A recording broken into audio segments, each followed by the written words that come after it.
Well, it's been a minute since we've done a Wednesday Dynamite watch along. Tonight's a big one. Tonight's one that I think we need to watch together. Mercedes Moné about to debut in a matter of moments here on AEW Dynamite. Not sure if she's going to be coming out in the beginning of the show, at the end of the show, in the middle of the show, how they are going to debut her. But based on the fact that everybody is pretty much expecting her to be on the show tonight, much like we all were expecting CM Punk to be on the show a couple of years ago on that Rampage in Chicago, I feel like she's got to open the show here. So that's what I would do anyway. I wouldn't, make everyone wait. I would just open right up with her since she is not really advertised. This is all just you guys know that she's going to be there. We're not saying it, but we're saying it. Dollar signs in the business, Boston, that type of thing. Of course, she's going to be there. So if I am AEW, I'm bringing her out right away and starting shit off with a bang. But we will see if she comes in beginning, middle, or end, or, if she comes in the same way Okada did and immediately jumps right into an angle. I think that will be a lot of fun too. So it's going to be a good one tonight. Good to see everybody here. Adam has the edge in defeating Christian. Yeah, Zane, he does. That match, though, is next week, right? Next week in Toronto is when they're doing the I Quit match. Tonight is Wardlow and Joe and Darby and Jay White, which is going to be tremendous. I have not checked out any social media today for AEW, so I did not see all of their previews or anything. So let me check that out now. Because other than those two matches, I'm not really sure what else we got. Okay, we had the Elite against Kingston, Penta, and Pac, a returning Pac. We got Willow and Riho, okay. And we've got Hook and Jericho, for some reason, still teaming up, taking on the Gates of Agony. And, of course, Joe and Wardlow in the main. So based on the card here, it doesn't feel like there's a spot for Mercedes to necessarily come in or debut. So I feel like she's got to open the show tonight. That's what I would do if I was TK. But good to see everybody here. We got about a minute and a half until Dynamite starts. Let me get my TBS pulled up over here on my streaming app. And we'll spend the last minute here doing some shout outs up. It reverted me back to CNN for some reason. Let's get back to TBS. Big Bang Theory. That's what we want. All right, cool. We are ready to rock. Can you guys hear me and shit? Okay. Yeah, looking good over there. Okay, I think we're good.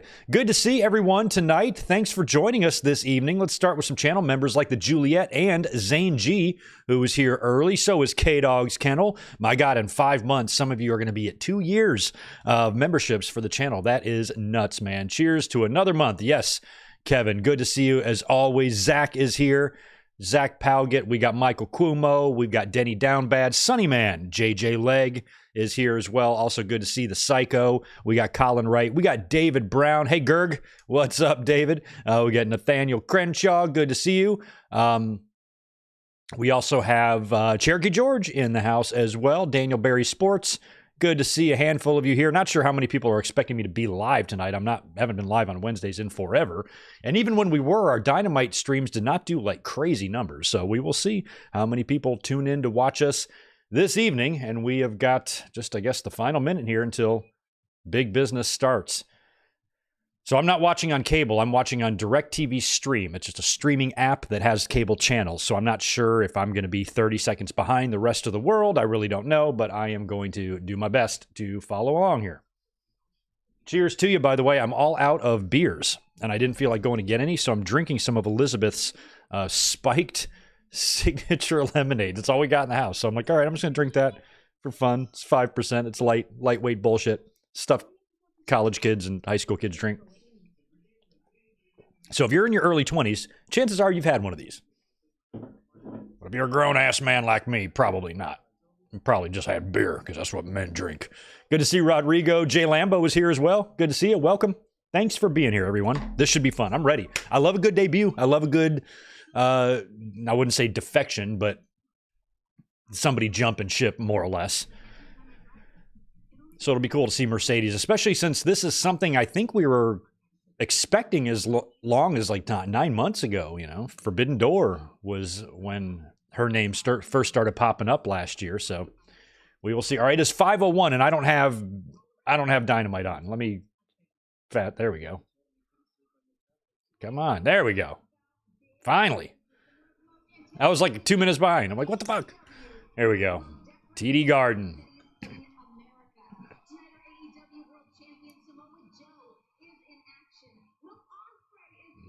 All right, Renee's in the parking garage. I don't know if somebody's going to be rolling up. What a surprise. Here they come. Let's see who this is. Well, if it's heels, we know who it's going to be. Oh, they didn't even show it. Who's in the limo? Pretty good house there. I mean, they're in Boston. That's why I would open up with Mercedes if she's there. I didn't realize that was a Mercedes. I didn't realize that. I just saw the name on the front. I don't know Mercedeses. Never had a desire to buy one.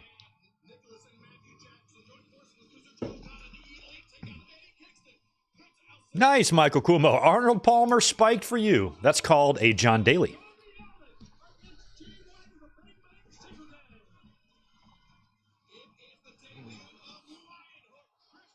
Lion Hook. Oh, my God.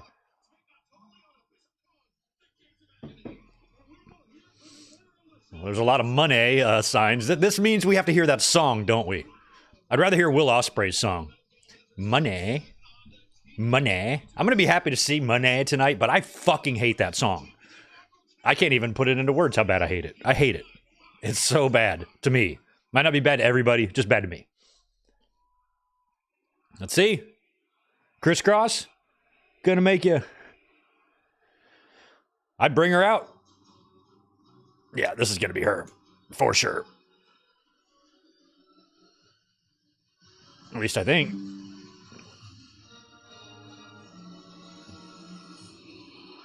No. Oh, it's not her shitty music. She's a CEO. CEO. Maybe it's gonna.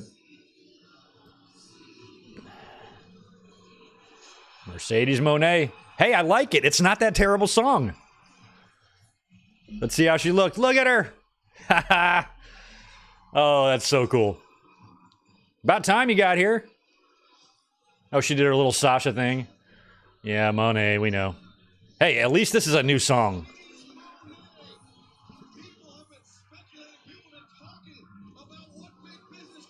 She's a CEO, God.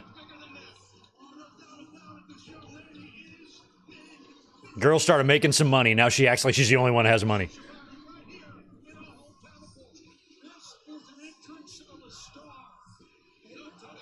Oh, CEO chance. Okay, that's a good idea. Have something in her song that'll make them. This is so much better than to see. Oh wow, her hair. That hair is crazy. Is CEO supposed to stand for something? I mean, other than chief executive officer, but is it supposed to stand for something for her? Sounds like they're saying Titty Garden, doesn't it? Isn't that a great name for a strip club? Titty Garden. The Titty Garden.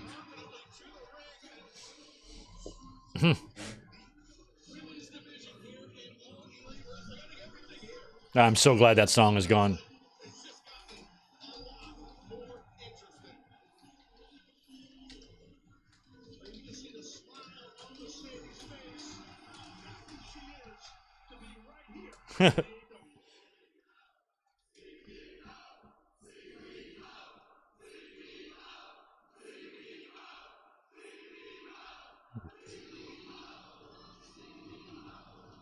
That's it? Are we going to talk on a mic?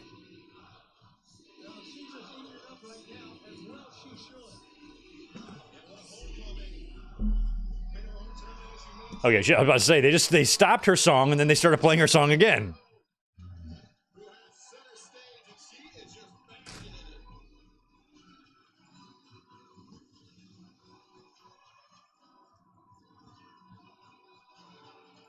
Well, why don't you get the mic and say hello to us, Mercedes? All right, that's the way to do it. Bring her right out. Open the show. That's what I would have done.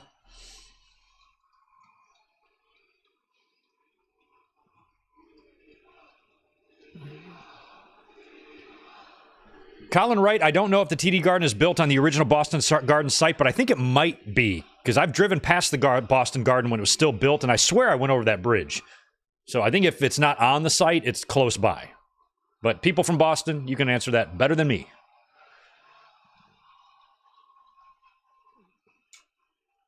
Hello, Mercedes. Good to see you.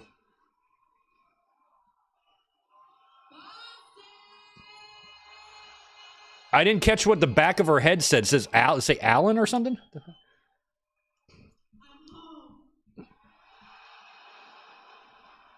Who are these people?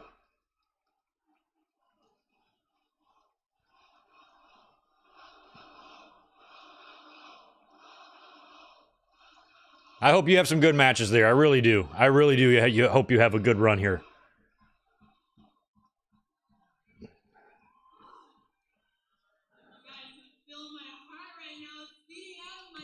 Oh, All Elite. That's what it says, not Allin.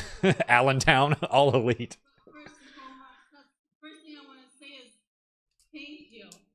No problem, Sasha, or Mercedes, or whatever your name is. We're happy to be here. I didn't say I had your back. I'm just happy to see you. Thank you for giving me the courage and the strength to be here.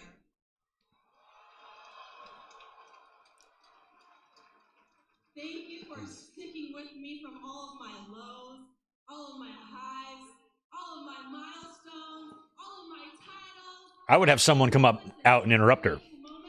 Thank you. I would have someone come out right away. Start with a bang. Make a splash. Tony Storm, Britt Baker, anybody. Get out here. We are going to be creating so much magic and so many moments together. I mean, she's not really dressed for a fight, but I still think she should be confronted. Every single one of you, you are the reason that I am here.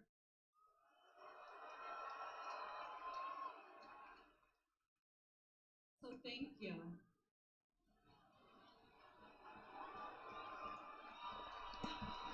Somebody come out, please. This is too much thanking us. You ain't got to thank me. I didn't do nothing for you.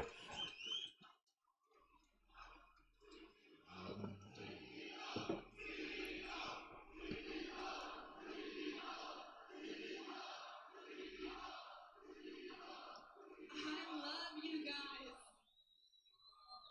And if you only knew. Saray is a good one, Roddy. Tonight means to me. Be good to get that out of the way. How much wrestling means to me. You see, in so many ways, wrestling has changed and saved my life. Oh, we don't need a backstory, do we? Wrestling has given me hope. It has given me a place to hope. dream. Up with hope, down with dope. People like Eddie Guerrero gave me a place that I can believe that I can do this one day too.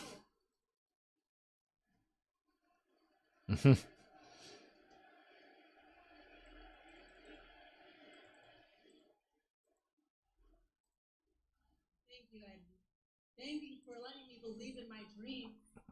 You see, my dreams got me to lead a woman's evolution. My dreams made me become the first ever woman to main event at pay-per-view in this very building. Oh yeah, what pay-per-view was that? What was the name of that pay-per-view, Sasha? My dream started when I was only 10 years I mean, old. Mercedes. When I was 13, I dropped out of school to take care of my brother. Nope, Cody cried 2 nights ago. You can't cry. Nope, Cody already cried. Cody already cried. You can't cry twice in this 3 days on wrestling. Can't do that. Nope. Against the rules. At 18 years old and only 90 pounds took me to North Andover, Massachusetts, to a place called Chaotic Wrestling, where I began my dream. Yep. And that dream to become the greatest women's wrestler of all time.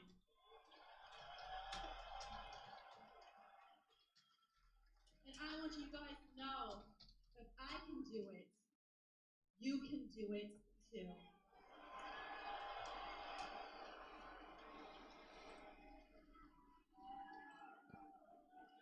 If I can do it, you can do it too. Okay. I don't think I can do it. I'm twice your age. Why I'm here? Because I need to be here. I want Call somebody out. here. AEW is the only place where this revolution can be global.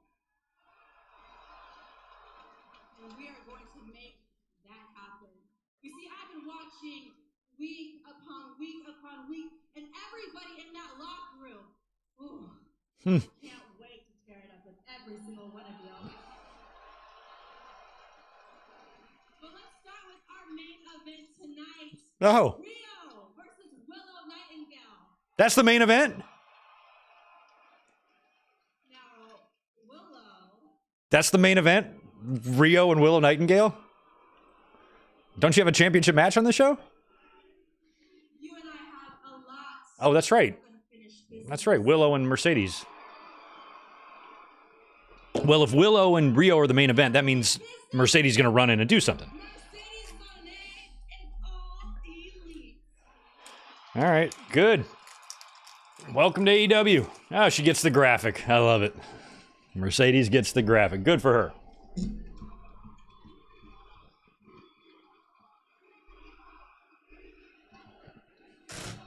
to our chairman, Tony Khan, thank you so much for that tweet. To all of the AEW fans out there and watching at home, please say hello to your new CEO. Well, it didn't take long to get the CEO thing over. Oh, dear.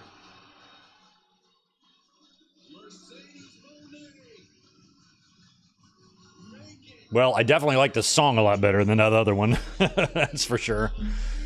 We got CEOs and EVPs now in AEW.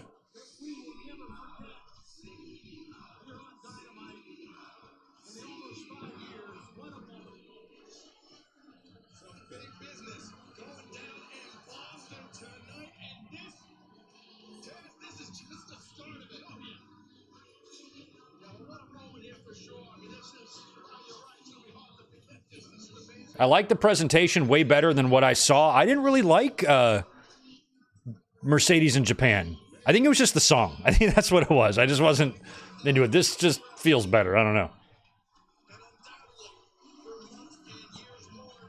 I don't know how they do that with hair, how they write words in it and shit. That's crazy.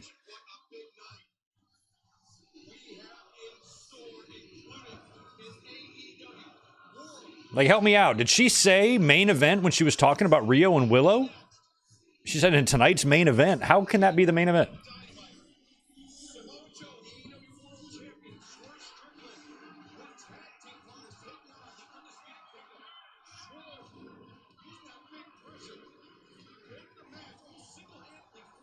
We could be seeing Darby Allin's final final night or final match tonight.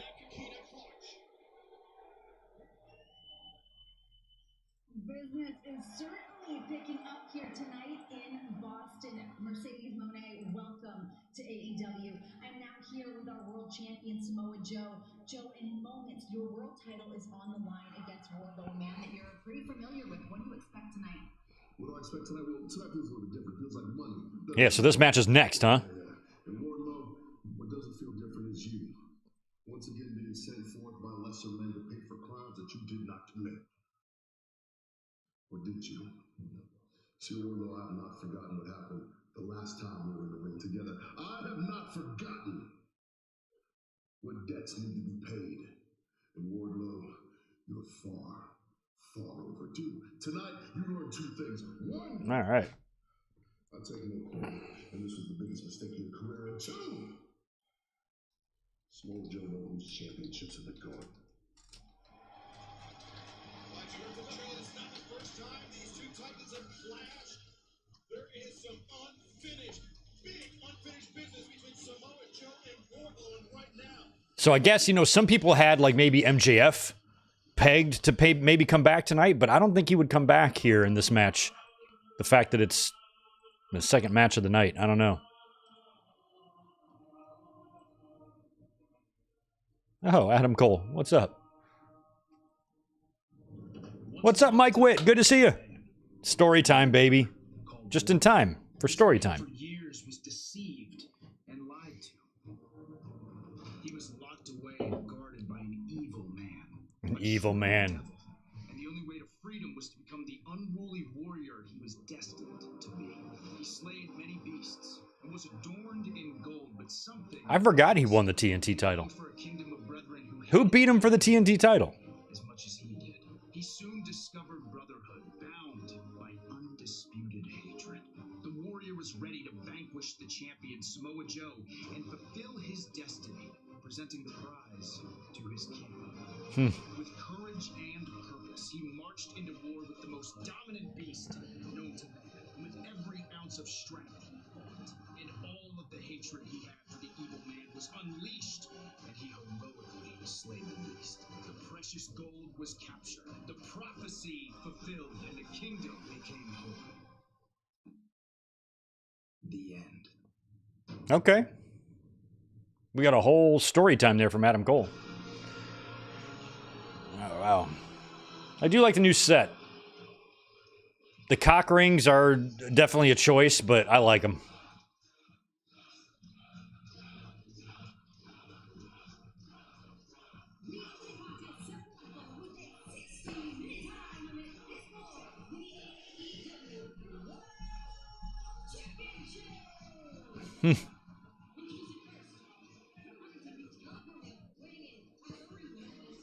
I don't know, man, with O'Reilly back. I don't know if they're going to bring back Bobby Fish or not because it looks like O'Reilly might have his own thing to do. Depends on what they want to do. I mean, I'm sure they could call Bobby Fish.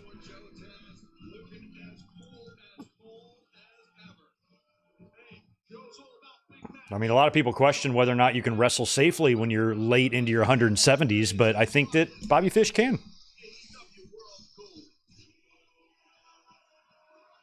Yeah, this isn't feeling like a Wardlow victory to me, guys. A lot of belts there in that Undisputed Kingdom. Now it's up to you. Go get the big one there, Wardlow. Big time Wardy Jam.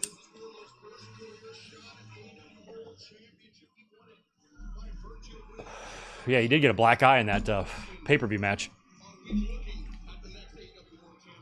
No, we're not.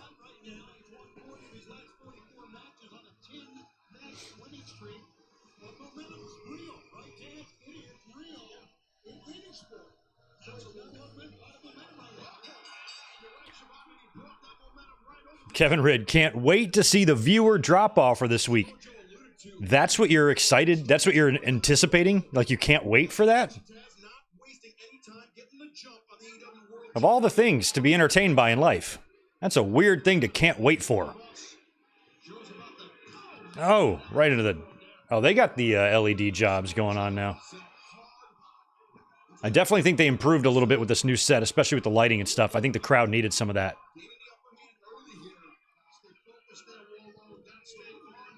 Next week in Toronto, they should have a probably bigger than average crowd as well, due to the Cope Cage match.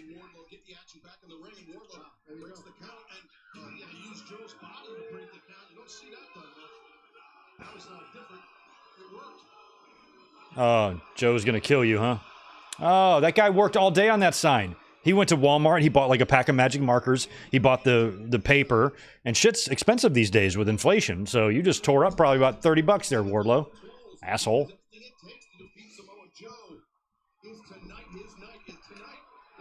What's up, Zane? Good to see you, bro. Thanks for the $2. Yeah, I've been keeping my eye on the Lesnar stuff. You know, the funny thing is Lesnar was never really gone, you know? He was never removed from the roster page, and he was never fired or released or let go, so he's just kind of not been used. So bringing him back, I've kind of had a feeling they were going to do that. I mean, Paul Heyman's going to the Hall of Fame this year. I feel like they probably will. I don't know what to make of it. Obviously not great, but what the hell can Greg do about it, you know?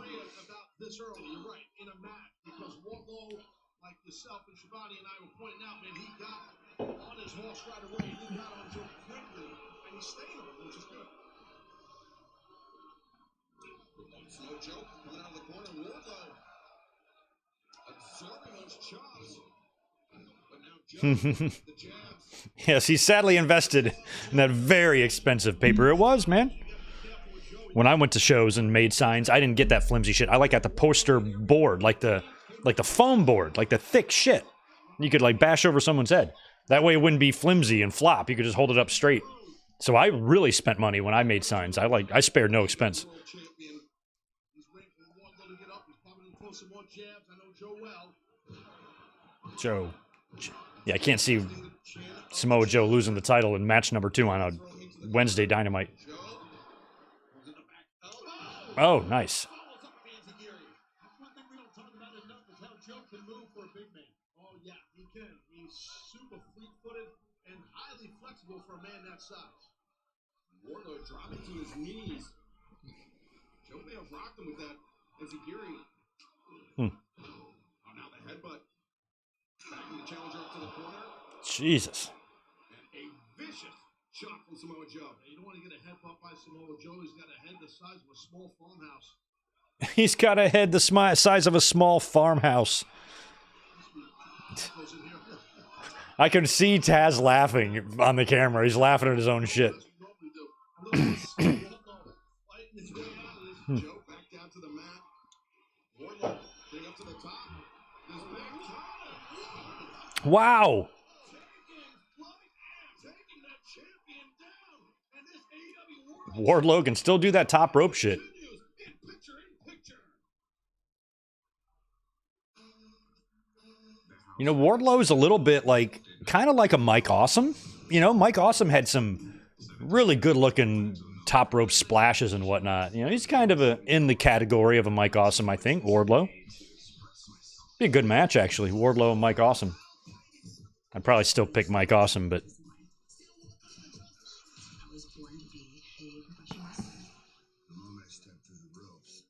Elmer's glue and glitter. Oh, shit, Roddy. See, you're pasting stuff up on there.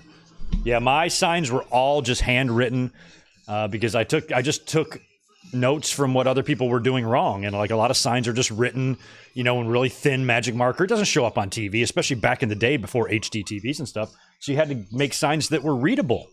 So I used big, thick, black magic marker on big. And I went over a couple times so you could see the letters. And every time I went to shows, so many fans weren't doing that. And they were like writing in super thin. I'm like, you might be able to see it when it's in front of you, but think about on camera, on TV, and people sitting at home in their living room, 10 feet away from their own TV. That type of thing. Nobody put any thought into it. So you can take all the pics. So many selfies. All right, we got picture in picture here as Wardlow has got the advantage now on Joe. And as many portraits of me as your heart desires. Oh, Wardlow's got him up for a body slam and held him up a while. Wardlow is strong. I'll give him that. I'll give him that.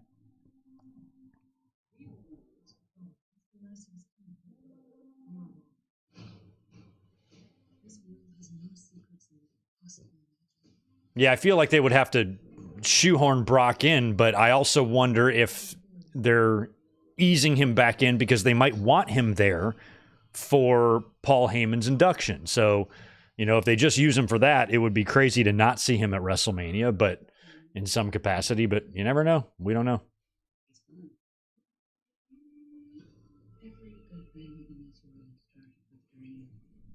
Mark my words, this is gonna be the best chocolate shop the world has ever seen. Do you like it? Domination Warrior, what's up, man? Appreciate 2 from you. It's boss time. Most stacked AEW roster. It ain't bad. I think the women's division, at least on paper, is about as good as it's ever been right now. And they might have lost a Cody and a Jade and a Punk, but they gained an Osprey, a Mercedes, and an Okada. You know, Jay White is there. Talent-wise, the competitive sides of the two businesses, WWE and AEW, are, you know, eons apart. But their talent rosters are much closer. Much, much closer. In terms of it being the most stacked AEW roster ever, maybe, probably. I mean, probably. To be honest. All right, title on the line here in Boston.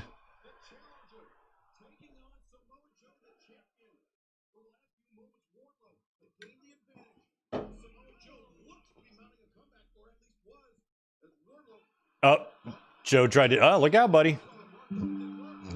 Smart. Wardlow had that scouted, that little move thing by Joe, that little walk-away thing he does.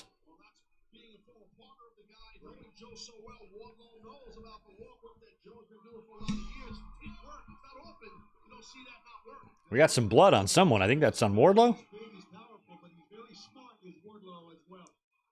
We talk about throwing a break, picture in picture. There's something going on either with the nose or the gums Yeah. or the teeth. There's some blood action going on. There's some blood action, Taz. This is just beef pounding on beef here. Uncontested elbows, but Wardlow shot to the midsection jaw. Now, manhandle drop. And Joe accelerates. I just want to make sure that Joe stays healthy enough to be able to drop the title when necessary. I don't want no more forfeits. I think it would be funny if Punk was the only guy to have to forfeit the title and he had to do it twice. Both men collided heads. That seems to still be affecting Samoa Joe. Absolutely, it does. It was a kind of an awkward thing that both athletes' heads did collide when they were on the mat. Joe seems like he has not really been fully 100% since the break, but he seems to be coming back here. But a prolonged strike exchange, I don't think does Samoa Joe any good. Jesus. No, it does not. And again, both men are just laying it out. And neither man, look at this, Joe. Nice power slam. Wow. That's all hips and footwork right there. I don't understand how big these guys are, how big Joe is. I promise you. Juliet, what you doing watching the NFL Network? What the hell's going on in the NFL? Are they doing the combine or something? What is there to watch on the NFL Network in March? You're right. Joe's so highly athletic, Shivani, you know, for a man that big. Tony, Might be combine time, actually. Oh, shit. why not? No, instead, no. You're right. They think it's Stampede. But Wardlow, Oh, Wardlow down. ankle or something. Wardlow goes, yeah, knee buckled. Well, Oh, Wardlow, man, Wardlow. Playing possum. You learned this from Adam Cole. He's fine. Eye gouge. Eye gouges are against the rules. He might have been. Yeah, he was definitely faking that. Wow. That was kind of like a makeshift go to sleep.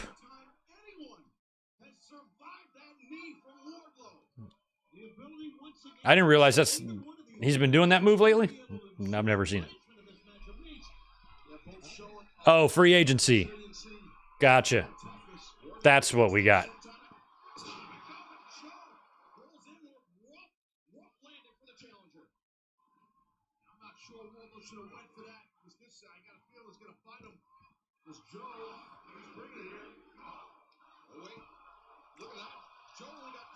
Big power bomb counter off the classic top rope fist punches. Oh, Derrick Henry to the Eagles. What do the Lions do? They got any good moves? Oh, he's calling it right here. Something tells me this ain't going to be it. Nope. Like the fact that the Kingdom isn't out there at all, really. Up. Coquina clutch. Wow, he's going to beat him clean. He's going to beat him clean. There's no way out of this. It's over. It's over. It's over. I'm going to have a little sip. It's over. It's over, like I said. Well, I thought we have way more going on than Joe just flat out beating him. Well, that's cool.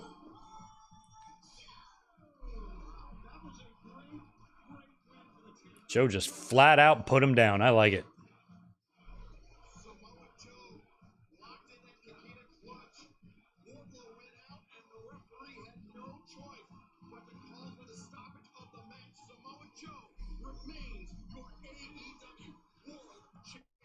Yeah, I kind of didn't expect a clean finish, but I'm glad that we got one. Here comes Swerve being backed up by staff.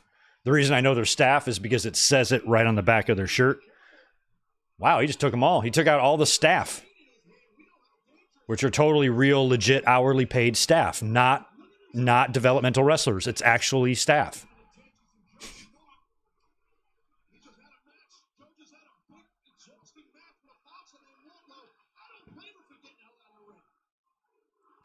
Joe's laughing. He's like, fuck you, Swerve.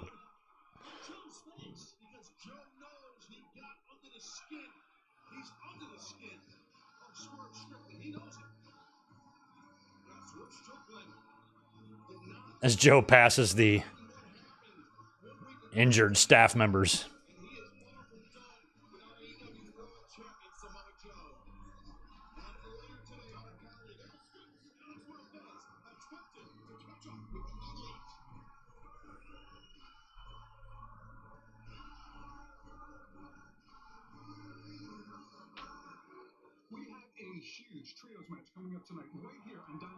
Are they outside the... Oh, here. I was like, it's the Bucks. I'm like, where are they at? And the returning pack squaring off against the Elite. And I'm hoping to get some comments from Matthew, Nicholas, and Okada about this match. But first, Okada, this is the question everyone wants answered. When you signed with AEW, why did you affiliate yourself with the Elite? World's best boss, Matt's coffee cup. Best wrestler alive. What are you, best friends with this man? Show more respect and call him by his full ass name. I've seen His full ass name. It's printed. The Rainmaker, Kazuchika, Okada. Show more respect next time. His real name's probably way longer than that, but... We'll circle back to Okada in just 1 second. I'll take that first question. Why did Okada join the Elite? I mean, can't you feel the synergy? The three best professional athletes in the world? That is Elite, right? Alex? I mean, we're talking 14 years of friendship. I love how just being a douche sickle comes so naturally to these fuck twats. Hilarious. Mike Witt, appreciate the $2. Weird finish considering Wardlow's new faction. Yes and no. I mean, I felt the same way, but then again, Joe's a strong as fuck champion, and he should beat Wardlow. It's just, we all felt like Wardlow's kind of been done wrong a little bit. But once Adam Cole said he's going after the title, you kind of had to do that match at some point, and so they just got out of the way, I guess. I think it's Swerve's up next for that belt. Oh. Oh, they cut off before we got to hear happy birthday. Okada is great as a heel. I love him. He's perfect with them. I'm so glad they did that. I'm glad that they didn't drag their feet with him, have him debut, just have a bunch of random matches, all good ones, albeit, but, you know, just really not much there. The fact that he's doing something storyline-wise, character-wise is great. That's what they need to do with pretty much everybody. So hopefully we'll see the same with Mercedes Money later tonight. Yeah, they cut the birthday short. I don't know why they did that. Tony Khan seems to be perfectly fine with paying for music, and I think he could have ponied up for happy birthday.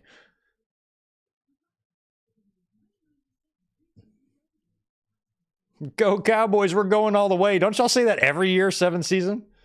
How many times a Dallas fan tell me they're going all the way? Y'all haven't gone all the way since Emmitt Smith was there. I'm going all the way in my ass. I thought they were supposed to go all the way last year, too. They got thumped in their own house.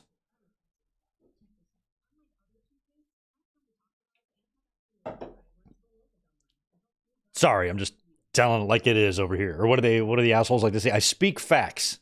I speak facts. It's a fact. Look it up. Look it up, 7th season. Smitty thought the first hour was commercial free. I did not hear them say that, but it might have been. Nathan Hansen, what's up, buddy? It's good to see you. Appreciate the $2. Hell yeah, I'm going to Las Vegas WrestleMania. I was hoping WrestleMania 41 would be in Vegas, and that would be a perfect setting for Rock and Roman, but it sounds like Minnesota is going to be the landing spot for 41. But when a Mania comes to Vegas, I will be there. That is within driving range, and I love going to wrestling shows in Vegas because it's awesome. It's very easy to hang out with people in Vegas because you don't have to drive anywhere. Just stay relatively close to the arena and just walk and meet everybody. It's awesome. Ooh, I wish you guys could watch this local commercial I got going on. It's awesome.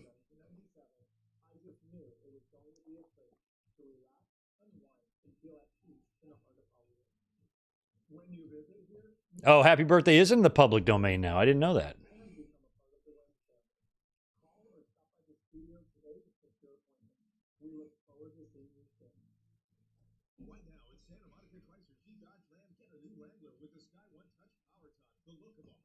Hey, Okada is AEW's Japanese Cody. Maybe. Yeah, based on what he had on there, maybe. The Jacksons, man, with their exposed chest and their gold chains, with the suit. It's perfect.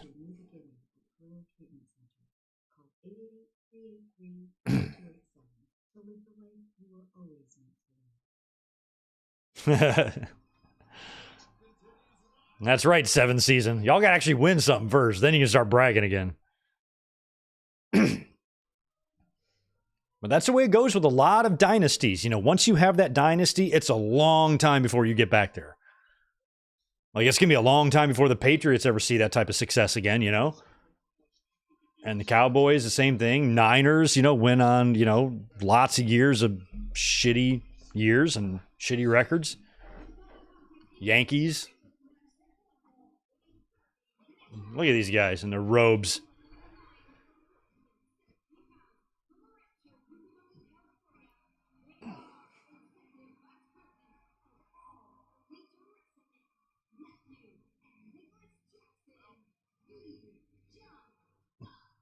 I don't even know who they're facing here. They look like they're in gear, so. Michael Kumo, Casio, like the company Casio, they're still in business? Holy shit. Fucking Casio, man. 1 second.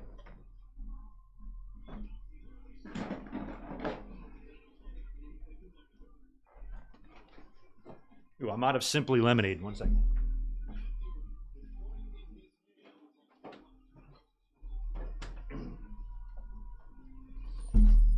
Oh, they dropped the coins. I love that.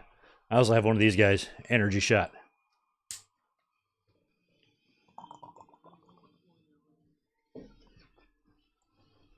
Here he comes. So they're in 6-man action here.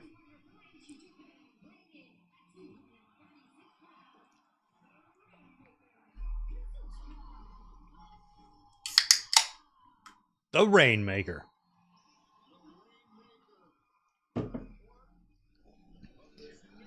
It is wild to see him working here in the States under contract full-time. Like, it's crazy. I don't think we've really appreciated the surrealness of this.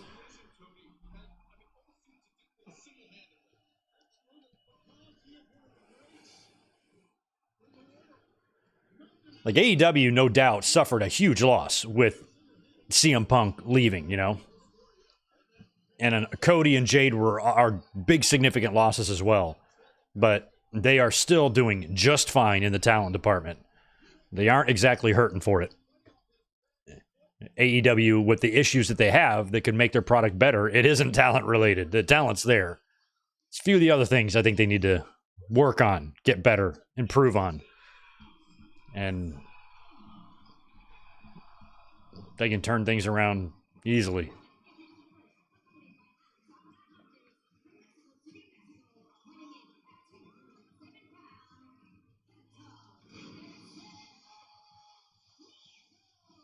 It's good to see Pac back. We're about to see him come out. I kind of forgot about Pac.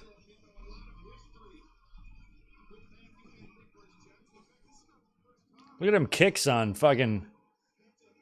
What's his face?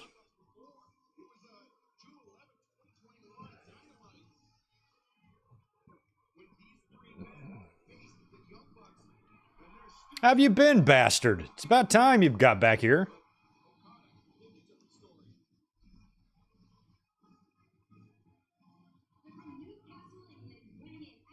Is that where, I don't even know this, maybe you AEWites might know better than me.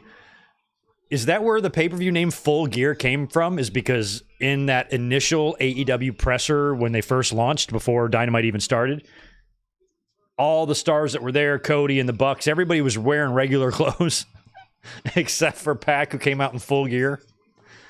And I always thought that's where the name of the pay-per-view came from. There was a rib on him. He was out there in his trunks and shit.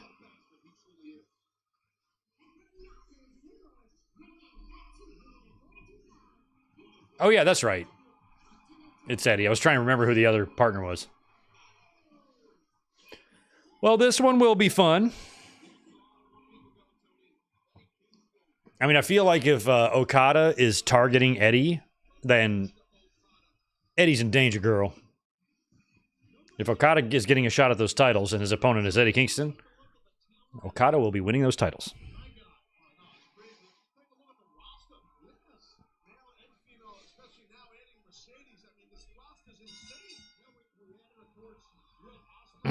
Yeah, Josh Carlos, I think you echo all of us, but Darby is doing what Darby wants to do, and all we can do is hope that he comes back safely, but that's all you can really do.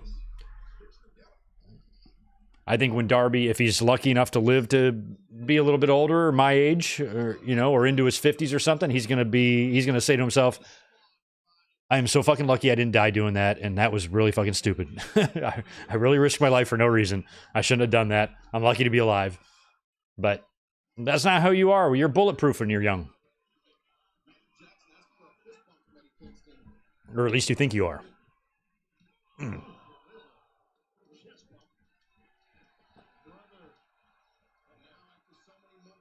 Welcome back in the ring, Pac. You look the exact same. Come on, fist bump him. Or kick him in the gut. It's good to see Pac back in the ring. I've always really liked him. Weird haircut. If you're going to shave everything, but then leave it just on top, why not just go all the way with it? Get your Greg on. Get your good mic work on.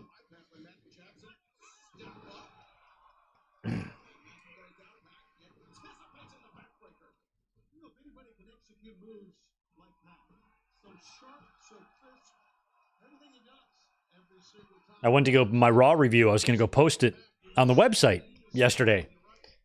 And I didn't even realize on my website, it was like like I couldn't get into my website. I'm like, what the fuck?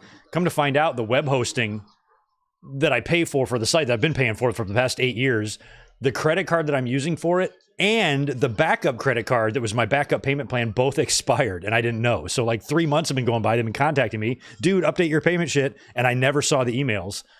And so they like canceled my website. So I went like 1 day without like a website. Anyway, it's back up now, but I had to make a phone call today. I'm like, what the fuck? So I never got that Raw review up. It's kind of pointless now. Oh.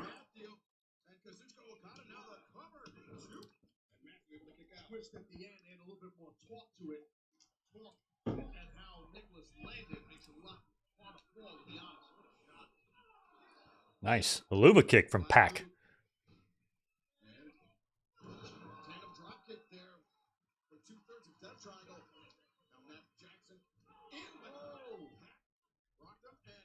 Oh.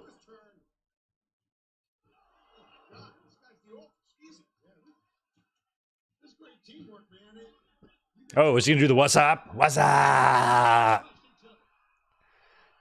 Oh, or that. You can do that. That's fine. No more what's up.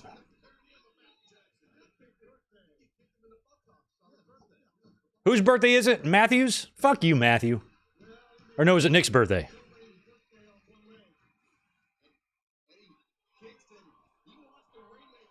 I don't think Darby's going up there alone. I'm sure Darby's got the guides, but I just think that it's crazy. He ain't going to go there, show up there and be like, hey, which way's the top? Up there? Okay, see ya. No, it doesn't work that way.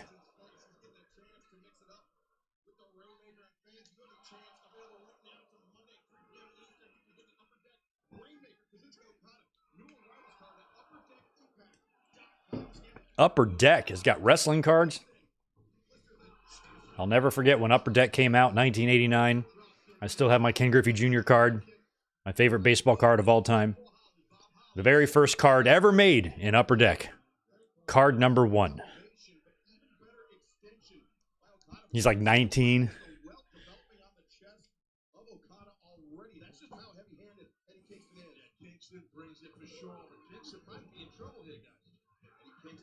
Oh, Lord, they got him. Oh! Triple elite kick there to Kingston. Pac and Penta are both out. Or Pac.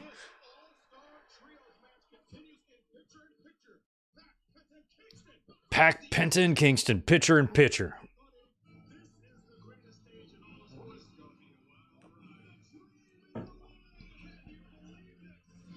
Oh, it's Matthew. Oh, Matthew turns 40 today, huh? I missed what they were kind of saying in that interview, so. The Juliet's got $2. Thoughts on SummerSlam in Cleveland? Official, right? Yeah, I think that's fine. Cleveland, I mean, it's a stadium show. The only thing I would worry about is the weather. Because it's summertime.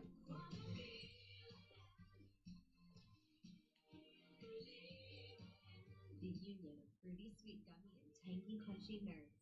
Nerds gummy clusters. Unleash your senses. Mike Witt's got 2.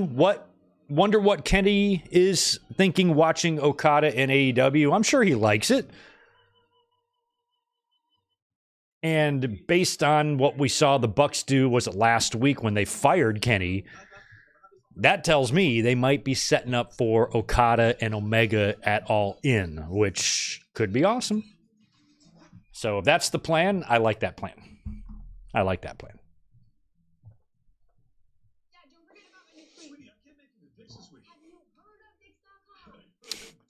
Corny hates these guys. Of course he does. What does Corny not hate? I think it'd be easier to make a list of shit that he doesn't hate. What an angry, angry, miserable man. My God. Good to see you, Stephen Harris.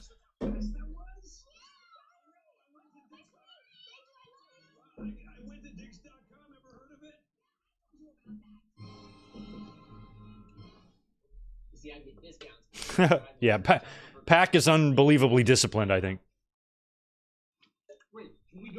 when it comes to his diet and whatnot. Choice Hotels is the family of brands with a hotel for any traveler you want to be. Like #1 chef dad cooking up a free hot breakfast for the entire... Oh, yeah, there was also the news today of Thunderbolt Patterson being the next inductee into the Hall of Fame.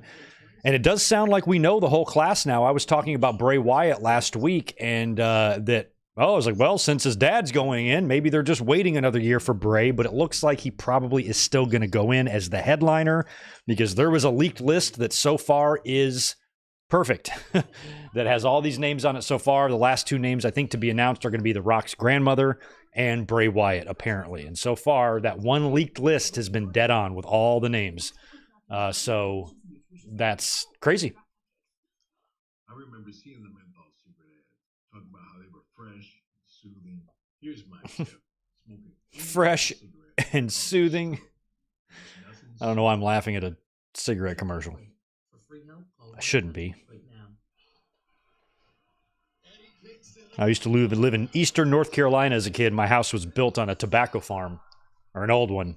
And they had those old tobacco barns everywhere. We used to go in them as kids and see how they hung it and hung the leaves and dried it out and harvested everything. It was crazy. I lived around so much tobacco, like growing tobacco as a kid.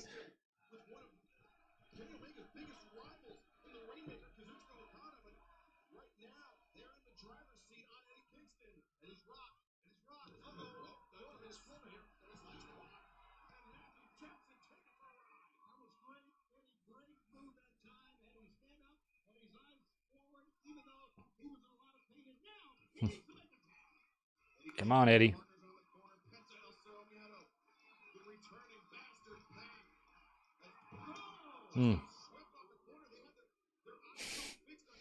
I like Okada's smile. It trips me out. He's very good, like, at his cockiness. He's a pro, man. He's been at it forever. Look at him. Knows where the hard cam is. Didn't even have to go to NXT first. Knew right where to look. What a pro.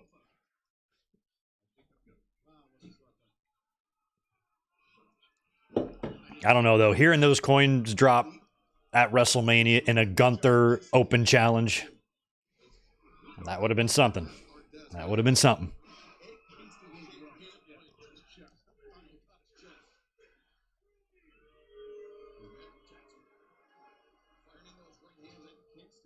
Hey, Terry Allen Jr., I missed that $2.08 from you earlier on. Thank you, dude. Seen modern Godzilla films. Never seen any Godzilla films. Not even the first one. I'm Godzilla illiterate. I know what Godzilla is. The big fucking gorilla climbs the thing and has the girl in his hand, right? That's all I know.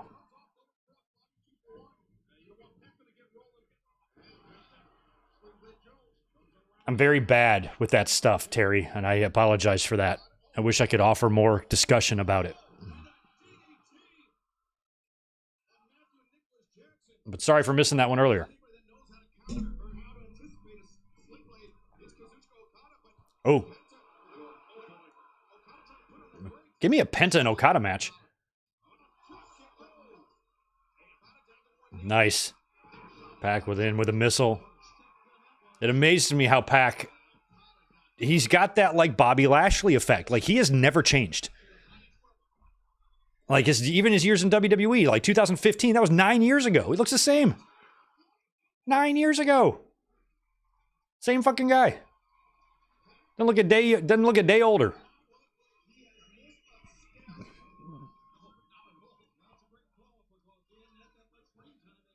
I don't know how Bobby Lashley and Pac do it.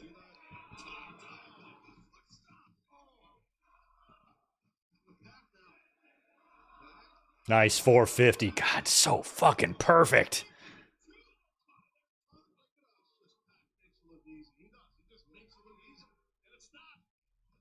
And Pac makes it look easy, and it's not. It isn't. I'm ready for that one next week. Oh, by the way, I've got good news for you guys. We might be here doing one next week. I'm off. I'm off next Wednesday. I'm doing a recording for a YouTube collab that afternoon, but I could watch AEW Dynamite. Might do a review instead. Not sure yet, but chances are we're going to be live next week.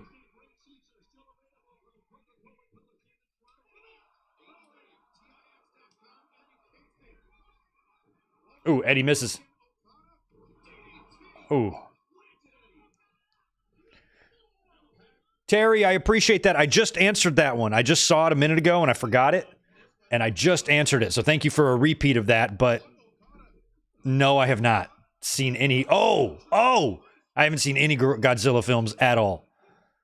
I'm very Godzilla illiterate. Oh, that was an amazing destroyer. Oh, shit.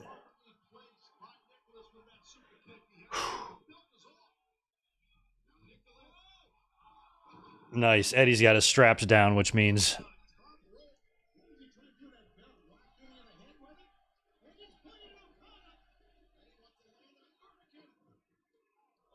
he got one on Matthew there. Oh! Rainmaker, boom! Get over here, referee.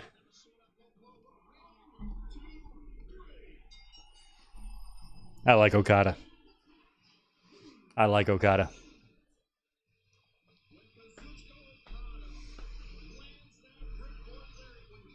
Yeah, but Terry, when it comes to stuff like Godzilla and what's the other one? Oh wait, no, Godzilla's not. Godzilla's the reptile. I'm thinking of King Kong. That's what I'm thinking of. I'm like, what's the one? I was like earlier. I was like, Godzilla's the one where he's on the building with the girl. That's King Kong. So I don't know shit about King Kong or Godzilla or anything like that. I don't even know the difference between them. That's how bad I suck. Yeah, he's got that Continental title.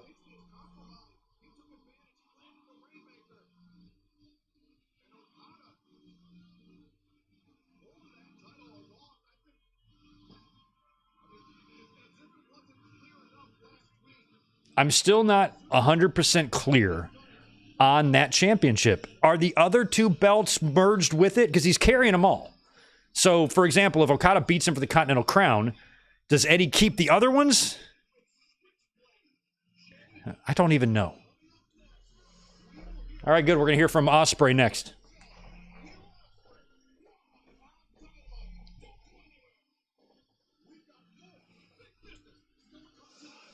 Rodrigo, I spend 0% of my day worrying about anything that Jim Cornette says. I do not care what he's yelling about, what he's doing, what he's eating. I don't care. I know what he's eating. Wendy's and Sprite. But I don't really care other than that. Add more joy to your journey at the Hyundai Getaway Sales Event. Get in and get away now before these deals are gone. Lease an Ioniq 5 for $299 a month, or get 0% APR or a $7,500 EV bonus. Hurry, offers end soon. You guys remember Career Day last year?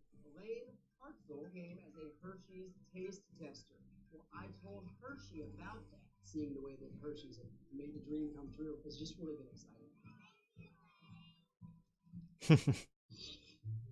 It's a weird commercial. Oh, me and Elizabeth watched. We watched We watched Scott Hall's A&E bio. And go check out my Twitter right now, because as we were watching Scott Hall's biography, they're interviewing X-Pac, and he's wearing the exact same outfit that he wore when I met him at WrestleMania weekend. And I'm like, I bet you they filmed all that shit the same day. He's wearing the exact same shit. And I posted a side-by-side photo. But we also watched the Buff Bagwell Dark Side of the Ring, and I'm reminded of why I've never liked him. That is just some hillbilly fucking shit going on with Judy Bagwell shaving his balls. His friend said he walked in the room and she's got his dick skin tucked back and she's shaving his balls. I'm like, what am I listening to? Fucking Georgia, man, pulling guns on each other. He shot his dad. Dad pulled a gun on his mom. I'm just waiting for one of them to say that they had an affair with their sister or something. It was just like they were one incestual relationship away from going into full deliverance. Like, my God, there was just nothing that made them look like good people at all. So, just fucking Buff Bagwell. It was more a funny episode than anything else. I'm like, this is such hillbilly shit. Fucking Georgia. Oh my God. I still love him. And Jericho narrating it, even without his dream calf implants. Marcus Bagwell, even the narration had us laughing our asses off. It wasn't even that dark. It should have been called like White Trash Side of the Ring is what it should have been called. My God. Because it was more comical. Like, everybody's like, for the most part, like Judy, passed away and everything, but like Buff's alive. Buff is, seems to be doing relatively well considering his fucked up life. Even his dad's alive. Everybody's kind of like still alive and fine. So it's not like there's not like a whole bunch of tragedy attached to it. It's just like they're all just fucked up. It's just a Jerry Springer show come to life. That's all it is. Just fucking wild episode, man. Wildest one I've seen so far.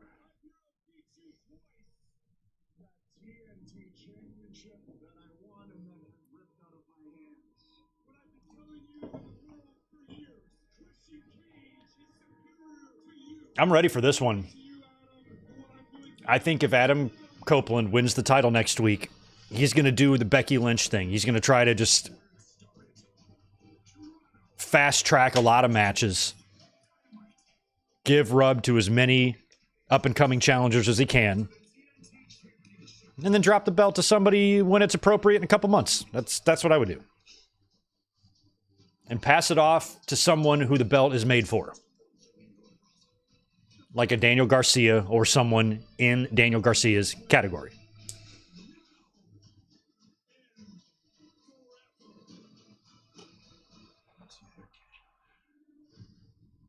I'm one of the few people that likes Adam Copeland in AEW. Hasn't been perfect by any means, but I don't hate him there. He really seems to want to be there. It makes me happy. I like Adam Copeland. I like Edge. Yes. Smitty, Earthquake's episode was pretty sad. It was pretty good, but pretty sad. He deserved better. Sean Tenta, he did.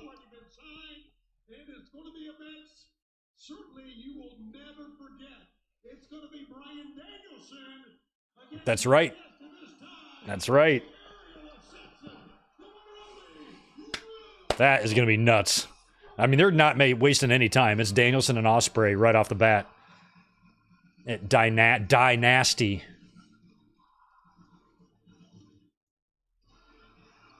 I think it's at Dynasty, or is it on TV? When the fuck is that match?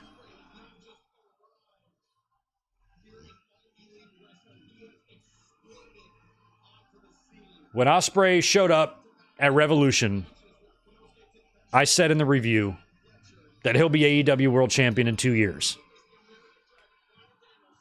I'd like to change my answer and cut that in half. I'm going 1 year. I can't see them dragging their feet on him for too long. He's too fucking good.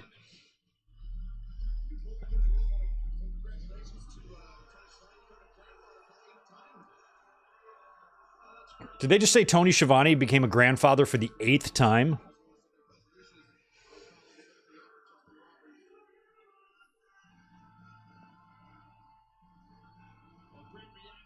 What did they say about Justin Roberts? I missed that.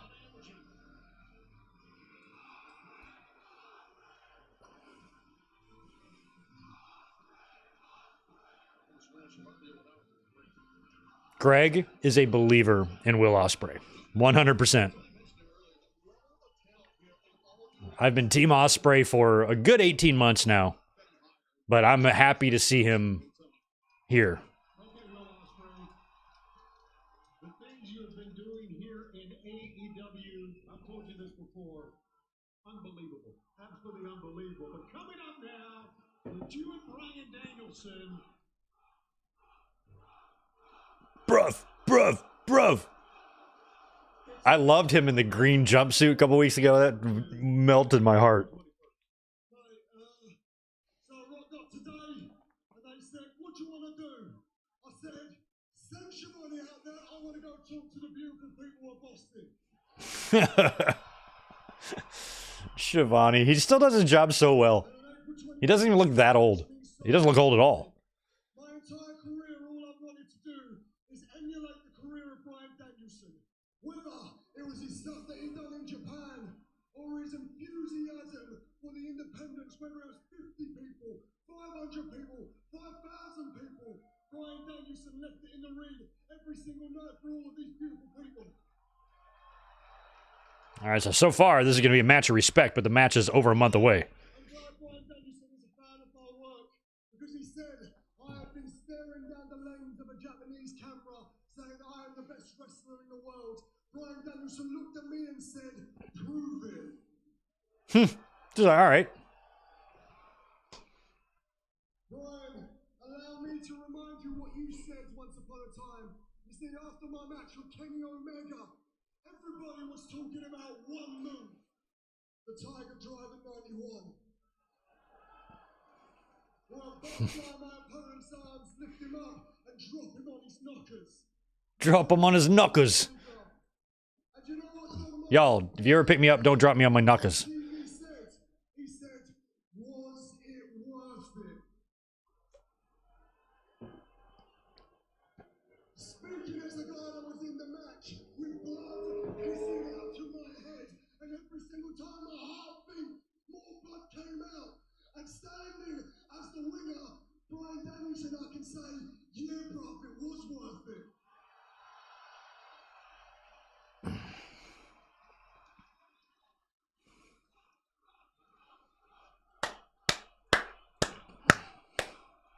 I feel like Danielson's coming out. You see, Brian, while I respect you, this match on April the 21st means a hell of a lot more to me, and it means a lot to a lot of people around the world. Do you know why? Why? The moment I step foot in AEW, there has been a phrase that has been following me and following everyone, and I believe all of you guys know it, because Tony Khan knows it, the boys and girls in the back know it, and everyone here knows the phrase. Restore the feeling. Bruv, I am the feeling.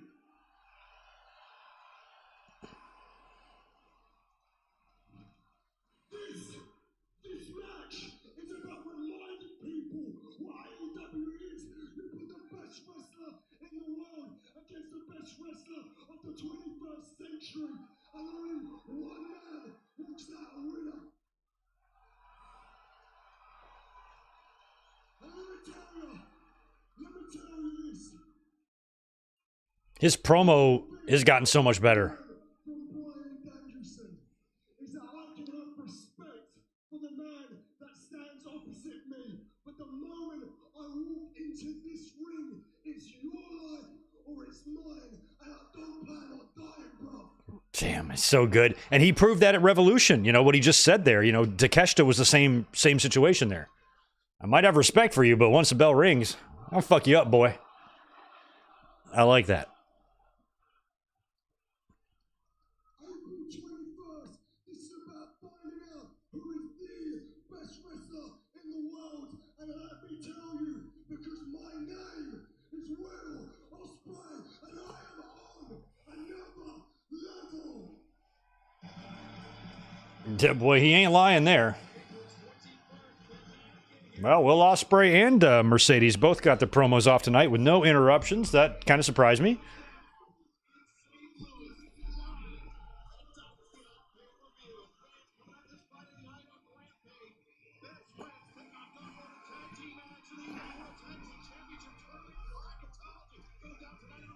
Oh, bracketology.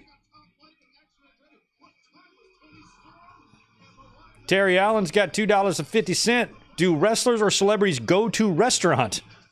Go to a restaurant or my restaurant or restaurants in general? Well, yeah, they definitely go to restaurants. Everybody's got to eat.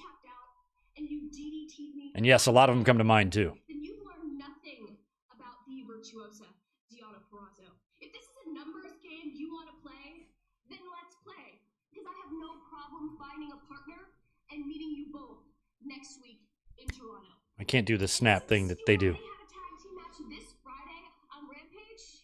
Maybe we'll stick around and get a closer look. I suggest you watch for the shoe because it's headed straight up your ass. Oh, you're going to put the shoe up her ass? Okay, she'll probably like it.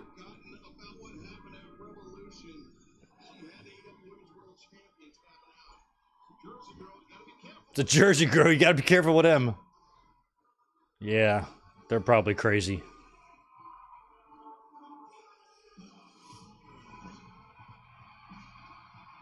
Hey, is this new music?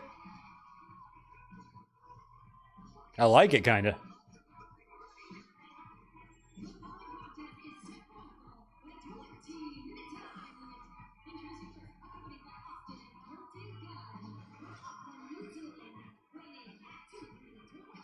I forgot how the Guns even got with him.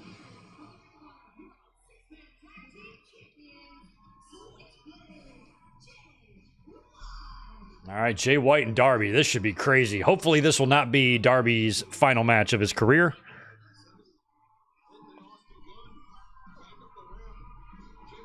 I just got a bad feeling about Mount Everest.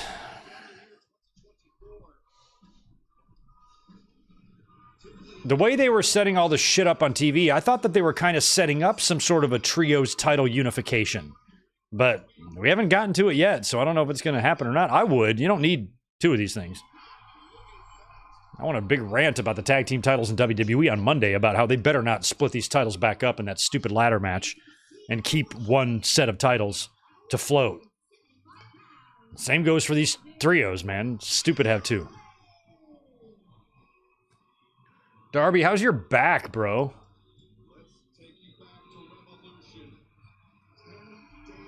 Oh, yeah, let's show the replay.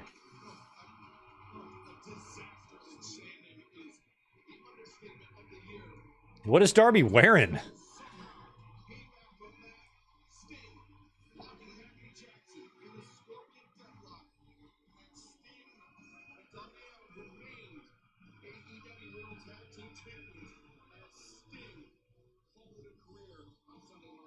I mean, his back can't be completely healed yet. Wouldn't he have scabs and shit all over him right now, you'd think?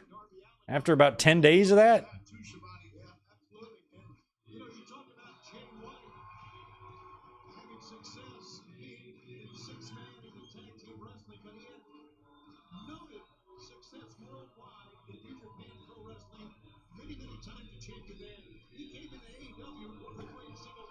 Yo, Riachiro, good to see you. Also good to see Green P and Doug Unfunny up in here. Roddy K, you too.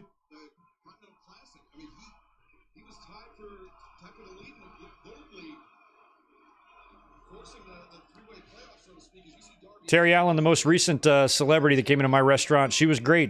Gail King. She was awesome. She was very nice. Her whole family was nice.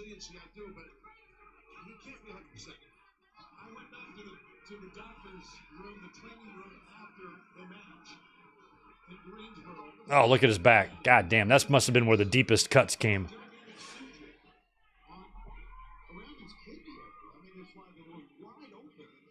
Oh, he's got sutures on his kidneys, and oh my God, what a mess. What a mess. I am looking forward to this match, though, because I don't think it's ever happened before, and on paper, it looks awesome.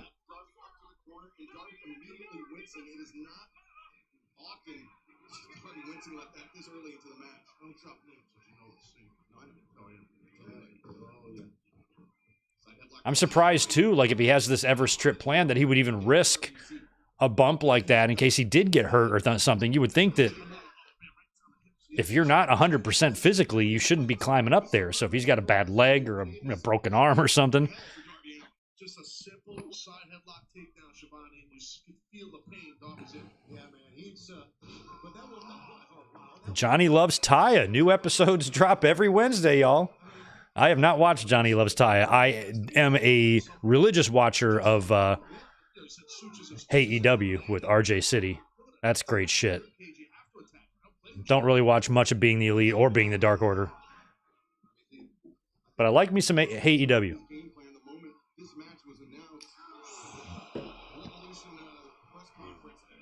Damn.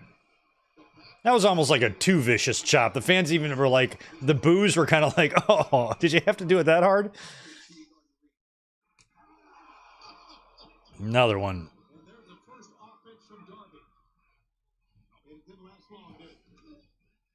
Like I said, he's not 100%. We know it. We laid it out, but look, he's still fighting Darby. He's tough as hell. Shotgun drop kick. Gail Kim's husband is a celebrity chef. That's cool. Bobby Flay's been into my restaurant a bunch of times, and every time he's been in, he's been fucking hammered drunk. Eyes glazed over, doesn't even know where he is, drunk. Crazy. He has a good time in his life. Oh. Just fearless. He don't give a rat's ass. He don't care. He's another level. He really is. I've never seen anybody like him. He's nuts. Darby, look at this. Just finds his foot God. throws his body. That's Switchblade Jay White. If I start seeing blood trickling down from Darby's bandages, I'm going to be like... Would you say it's fair to say that Darby Allin has kind of inherited, I mean, obviously he inherited the bat from Sting, but he's also kind of inherited the mantle from the Jesus, that torpedo dive is... I think so, that mysterious guy who will do crazy things that I don't know if you're in the AEW locker room and you see your name up on the board with Darby, if you're happy or not happy about that. You're like, sweet, I'm going to have a kick-ass match, or fuck, I'm going to have to take some crazy Darby offense, and that sucks. But the good news is I can hurt him. Now Darby's going to go for some running torpedo thing into Jay here. No, maybe not. Okay, maybe. Go for it, Darby.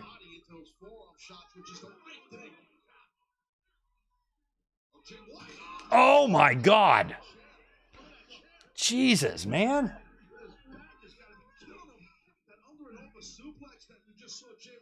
I mean, do those chairs really... I mean, we've all sat in chairs like that. Do they really bend that easily if you were to land on one? Like, Darby does not weigh that much. I just never thought if I, stood up on a chair and then fell straight down on it, straight on my ass, that I would have enough weight to break the chair. I just thought I would just stop. Like, this chair would stop me. Unless they're special gimmicked wrestling chairs with a little bit of softer metal. I don't know. I don't know how it works. Oh, my God. We're going to go to picture-in-picture or something.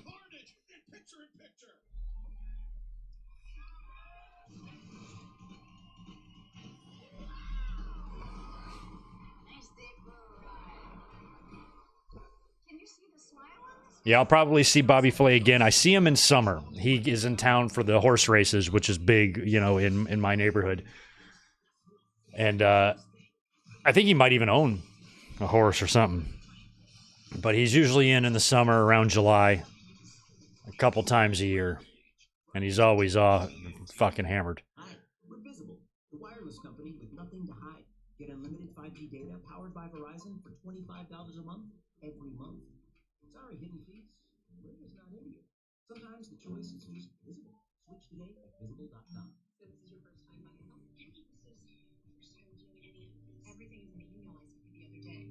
There you go. And if you haven't looked at it yet, let's go through it together. Expertise is one of the many ways an agent who's a realtor works for you. So, what'd you get? 2 Nashville hot tenders and 3 Mandarin orange tenders. What about you? 3 classic tenders. 4 butterscotch. Golden Corral. I'll win. Looks like something's in your hand. Thanks for sharing. Hey, don't take his shrimp. Hey, look, it's a Twisted Tea commercial, and I'm drinking a Simply Spiked. I'm only drinking this because I'm out of beer, so don't give me shit about it. I just didn't have time before the stream started to run and get any. So Elizabeth has these, so I'm drinking this.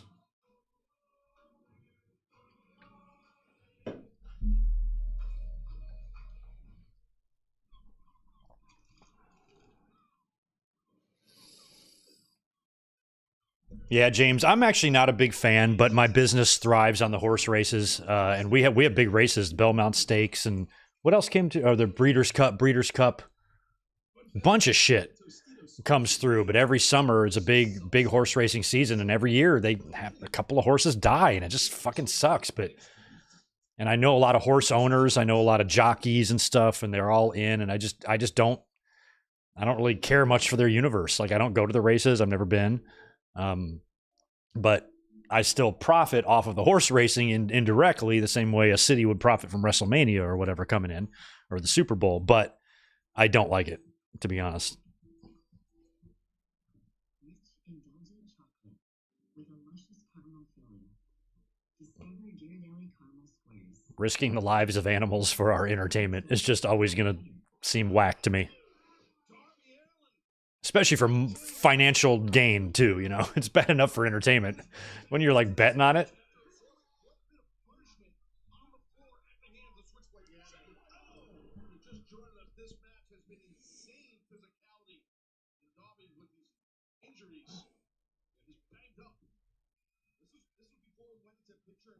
I mean, what kind of clothes do you... I would imagine to climb Mount Everest, you would be wearing something similar to what you would wear on the fucking moon.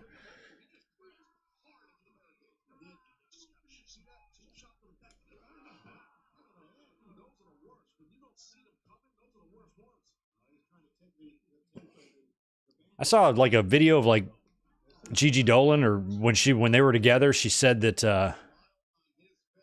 like on their first date or something, they went to some restaurant and he took like hot sauce and he just poured it on his hand and just pulled down his pants and just wiped it on his ass crack. And then they had to drive, like make a 3-hour drive, and he drove with the hot sauce on his ass crack. So when you do shit like that, you just ain't right. So there's no point in yelling at Darby for taking crazy bumps, because he's a guy that'll put hot sauce on his ass crack. So don't try to figure him out. Just let him do him. Don't lecture us about what safe wrestling is. Fuck off. Darby's crazy. Accept it. It's easier to accept it. Oh, nice.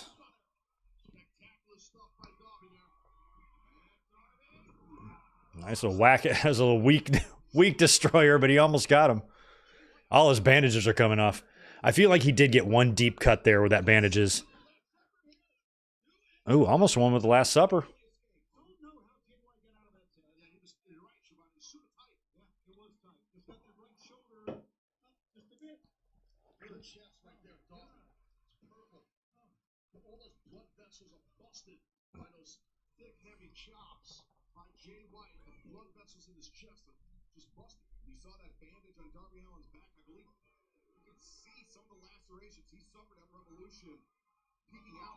Oh, yeah, there it is. Oh, my God. Yeah, that one. You could tell that one was deep. I mean, do you want to be climbing Everest with open wounds and shit?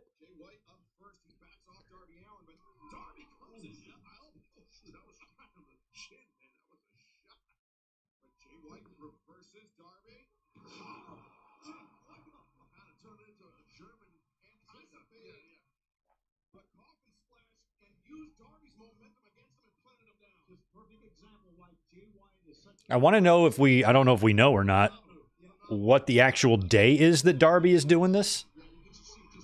So I can be eyeballing the news that day so I can let everybody know when he's safe.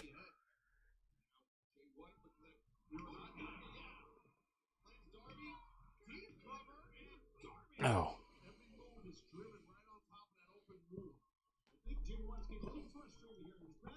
Yeah, that close-up camera shot of Darby's back, you did see some holes. Holes where glass went.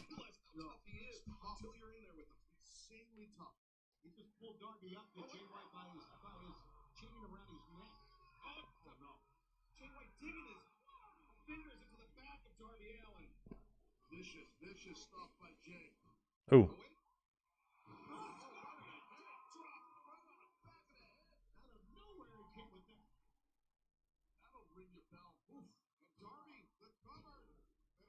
Oh, I thought he was going to get him. I was like, Jay White does not look like he's kicking out. Foot on the rope.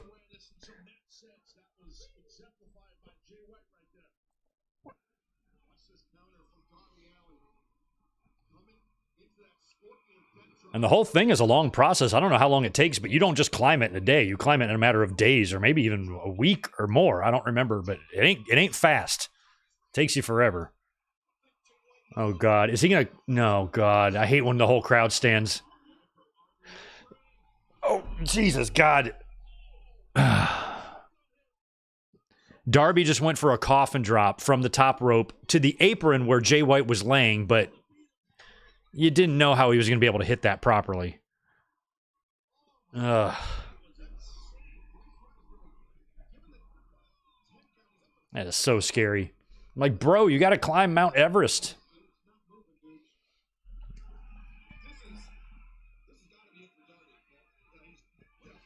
I mean, as big as Mount and tall as Mount Everest is, if you were to shrink the earth down to the size of a pool ball, like a cue ball, and hold it in your hand, you wouldn't even be able to feel. If you rubbed your thumb across it, you wouldn't even be able to feel Everest. You wouldn't even feel the bump. Oh, Blade Runner, that's it.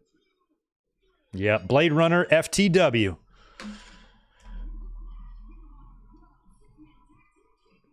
Oh, Darby's laying there stiff. So that, basically that coffin drop miss from the top, that's all he needed to get him back in the ring. Blade Runner. I mean, that was the right guy to put over there. He kind of put Jay White over in that situation. Darby's about to leave for a while anyway.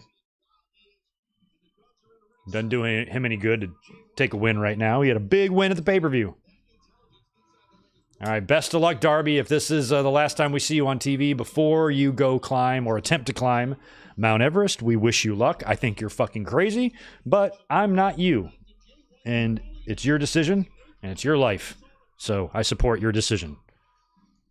As long as whatever you're doing isn't illegal, and it has no other victims other than yourself, I got your back. Oh, he wants to shake his hand. Fuck you, Jay White.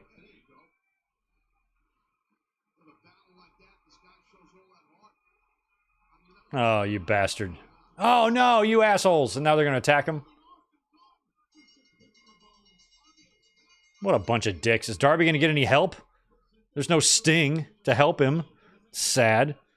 Sting's in his rocking chair right now going, fuck, somebody run out there. If I just would have retired 2 weeks later, I could have helped him. Oh, they're going to... Well, I mean, what's the point of writing him off TV? You already know he's climbing Everest. He's even said so. Oh, they're going to break his ankle.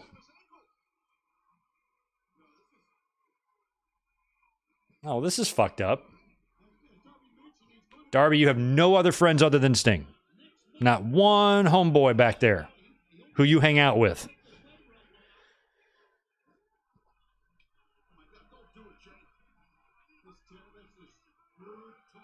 There we go.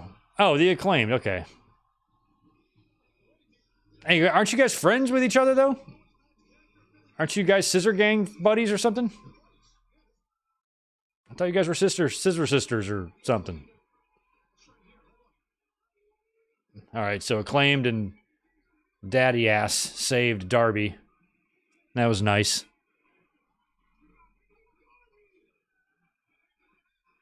It's Darby. Are they all going to turn? Are they all going to turn and start stomping him? They are. The way that Acclaimed is picking him up makes me think they're going to turn on him. Oh no, maybe not. They're actually helping him out. Oh look, the Guns are helping too. Even the Guns are being cool with it for some reason. They're like, okay, maybe we were wrong. Billy Gunn and Jay White. That's just never two people I would expect to see in the ring together. But they've been sharing a ring together a lot lately. Is he going to get attacked by his sons again? Nope. Oh.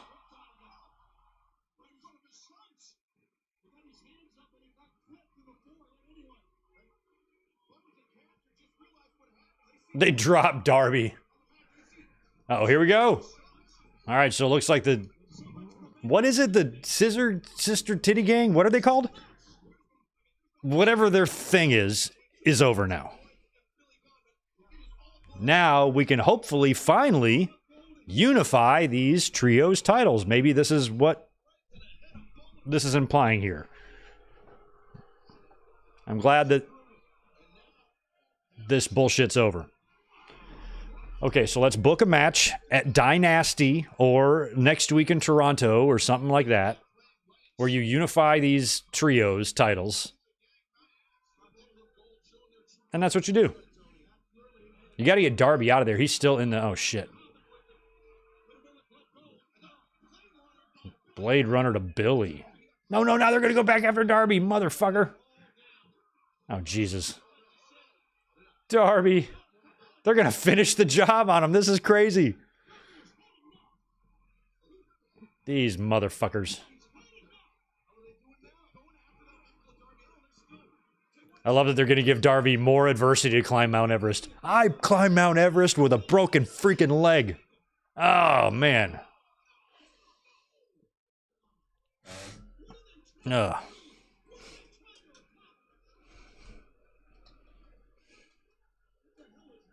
Those assholes.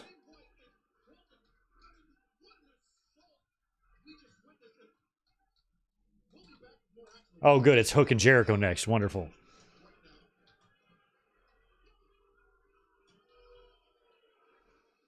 Well, that was really shitty of them, but at least that friendship is over because they really, really need to unify those trios titles. That's ridiculous.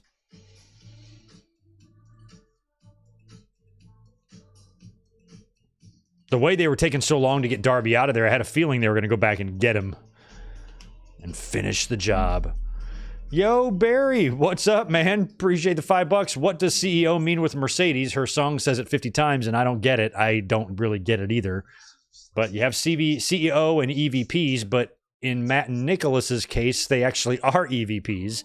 CEO seems to be more of a nickname for Mercedes, so I don't believe it stands for Chief Executive Officer. It probably stands for something else, but I don't know what that is.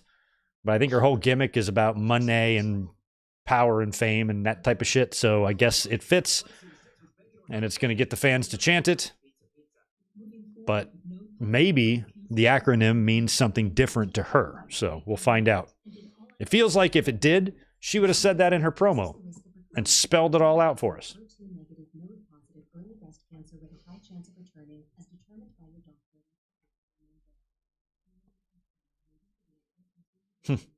Yeah, JP Reckless, I thought the Acclaimed was going to turn as well, but they actually just imploded, which is better because now we can unify those trios.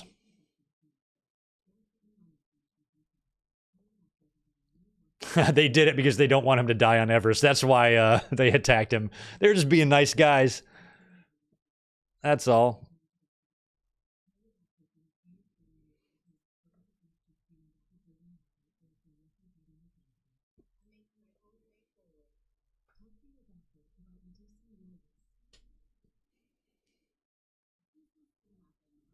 All right, that leaves us. All right, we got 30 minutes left, so what are we still waiting for on the matches? Is it just Willow and Riho? There's got to be something else.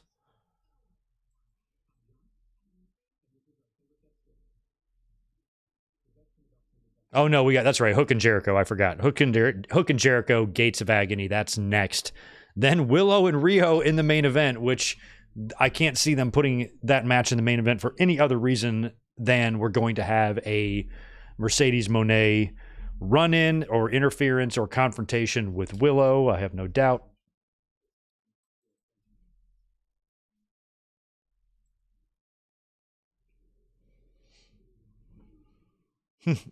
Yeah, Zane, we've just been talking about that. He's climbing Mount Everest, I guess, this month, or that's his plan, so... I didn't understand the point of like writing him off TV because he's already said in promos that he's climbing Mount Everest. So this at least sets him up with somebody to attack when he comes back. If he comes back. And if he does, he can hopefully have a pay-per-view match, maybe a Double or Nothing with Jay White, maybe some stipulation match like Mount Everest match or something.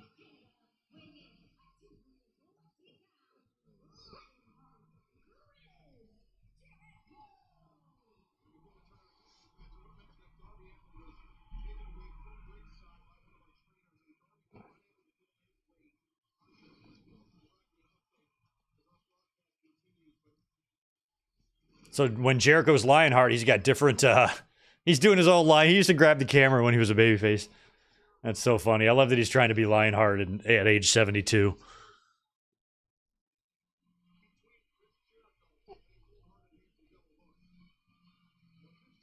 I just don't know what...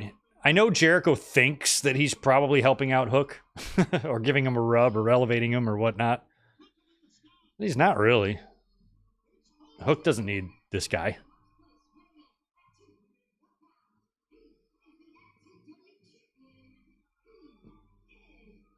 One week removed from taking the thumbtack bump last week on Dynamite. Props to Hook.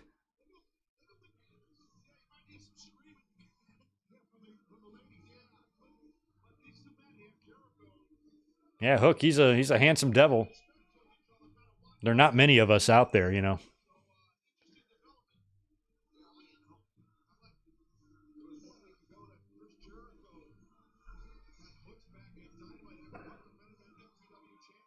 Yeah, Zane, I saw that. I mentioned that earlier. Thunderbolt Patterson going into the WWE Hall of Fame. It's an interesting class this year with a couple of more names that are probably still going to make it in, like The Rock's grandmother, and apparently Bray Wyatt is still heavily rumored.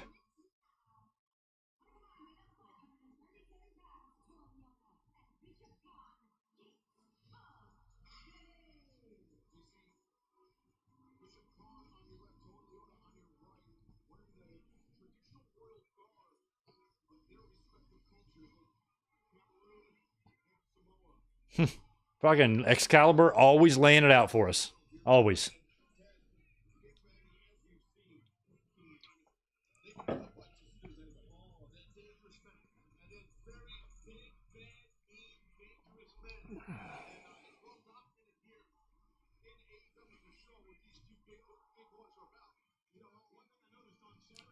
Smitty, these are the gates of agony. So, and basically, if you wanted to get to agony, you have to go through these gates first.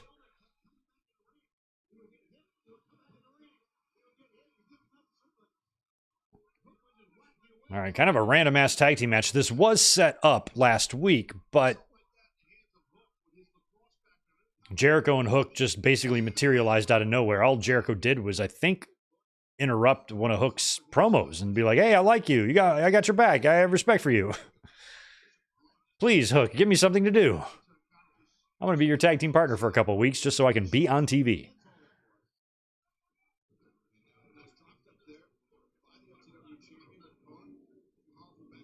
Otherwise, I'm about 2 steps away from having a match with Mascarita Sagrada Jr. Yeah, maybe she, yeah, exactly, the Juliet. She could be the CEO of the women's division, the boss of the women's division. I'm sure all the other ladies there will just love that.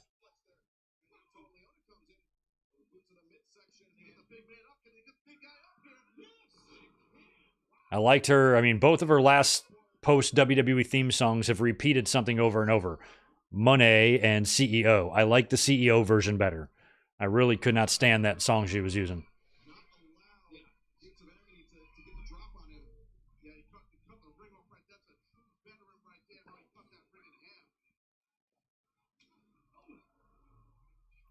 She should get Snoop to make her an AEW theme. I don't know why she doesn't.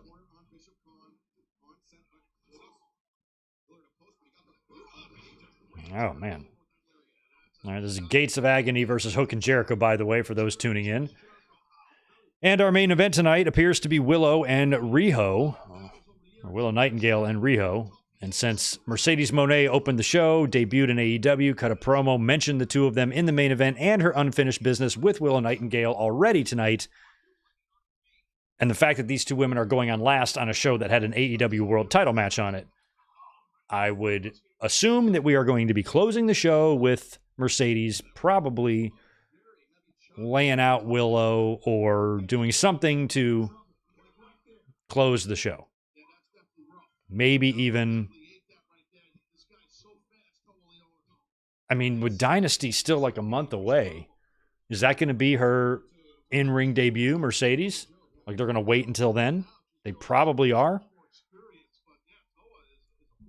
So I feel like if they book a match between her and Willow Nightingale at the pay-per-view,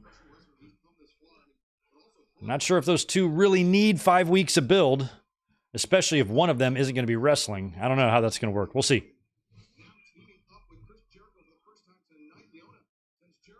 Oh, went after Hook. Down goes Jericho. All right, pitcher and pitcher.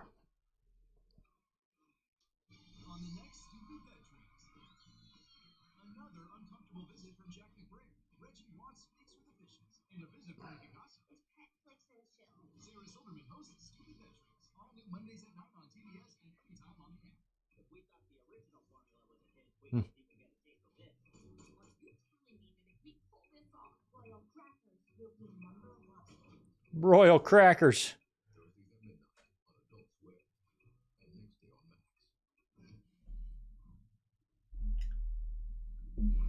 Yeah, Victor, it's a pretty big class. I'm just, and if Bray goes in, it is going to be pretty special. But man, they have really just watered down that Hall of Fame. It's just very streamlined now. It's very quick. You get 5-minute at most induction acceptance speeches. And it's just, I hate it. I fucking hate it so much.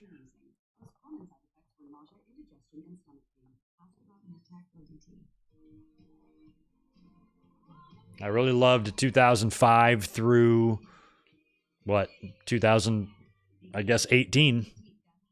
And then they changed it. File 100% free with TurboTax Free Edition. Roughly 37% of taxpayers qualify. Form 1040 and limited credits only.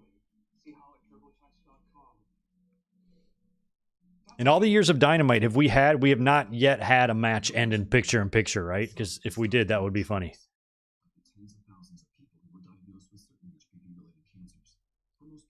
They should have done Mercedes Moné's debut, picture in picture.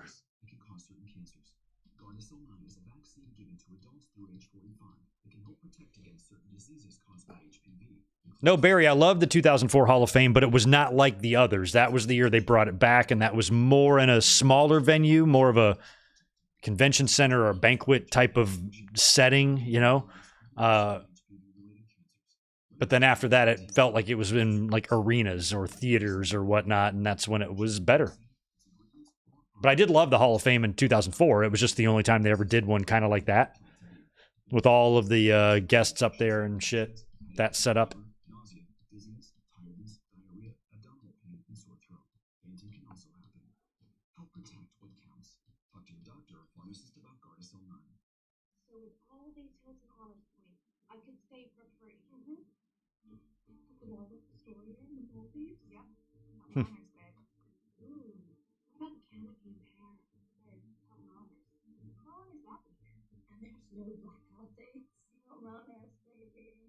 You know, and I guess there's no real place to put the Hall of Fame now that WrestleMania is 2 nights. They have no choice but to do it on Friday, and SmackDown is on Friday, so, I mean, I get all that, but it was still 1 night in 2019, and they had that terrible setup.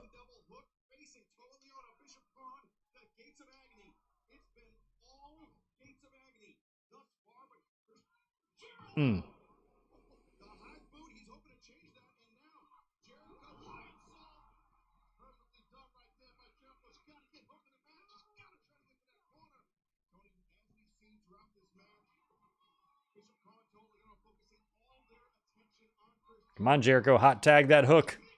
He's in there. Hook's getting a lot of reps out there, man. He's good too.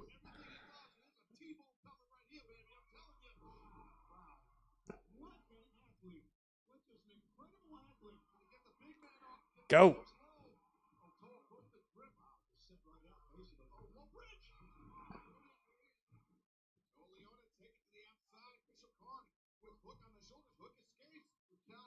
Oh, I thought he was going for a Rainmaker. I love Northern Lights is one of my favorites. Jericho. Lionheart off the top.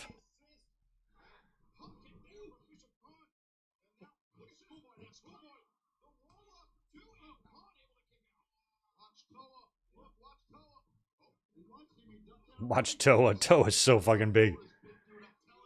Oh God. Oh, it's so that scares me. Those Germans, like,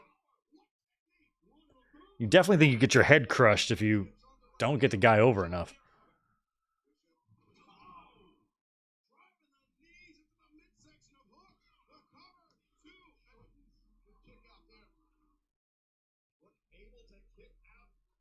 Yeah, Barry, something like that. Just stream it, or put it on USA would be hard to do because I like these things to be long, but I just don't think they want to do long ones anymore. I don't think the talent really loves it. They have to sit through it and shit. But I really miss those days of having to come out and interrupt Bob Backlund to get him off the stage and shit. Like having the Freebirds come out dancing and singing.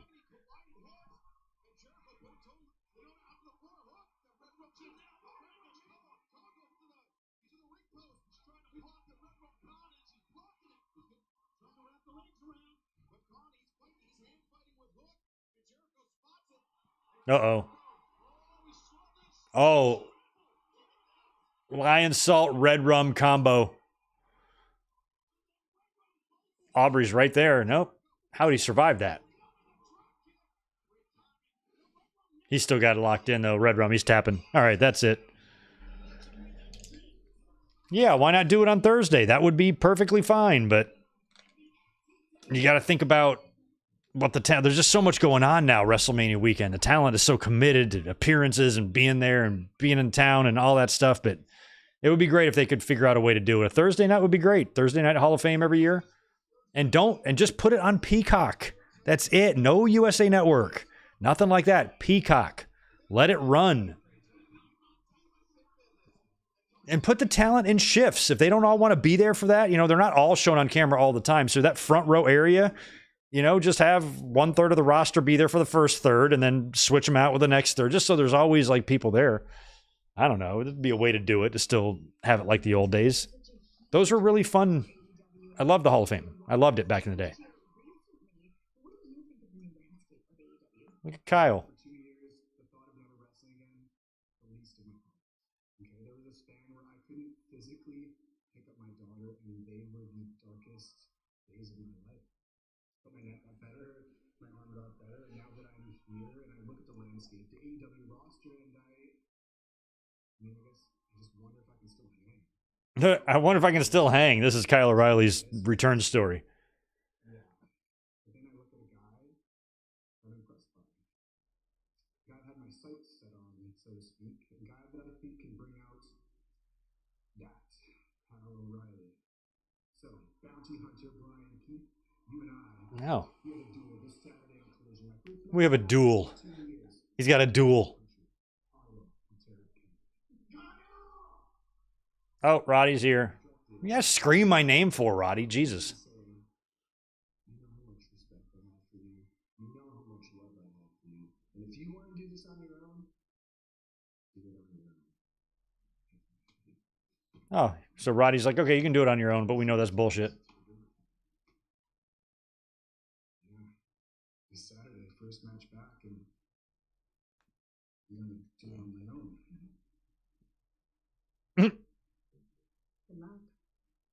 All right, so Kyle O'Reilly, Brian Keith on Collision Saturday, and he's got to do it on his own.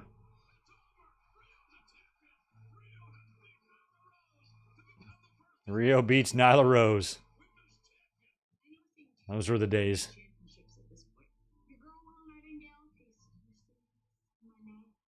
Monee. And she beat her, too. Oh, I forgot Willow won the Owen. I forgot. I totally forgot. She's been wrestling since the age of 9.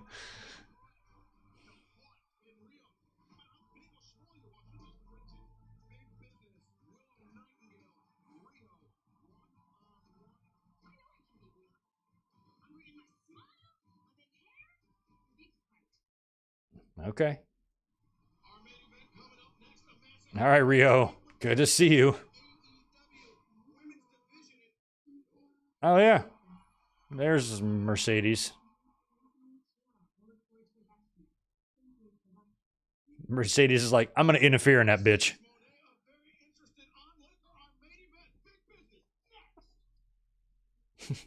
Riho looks like a kid.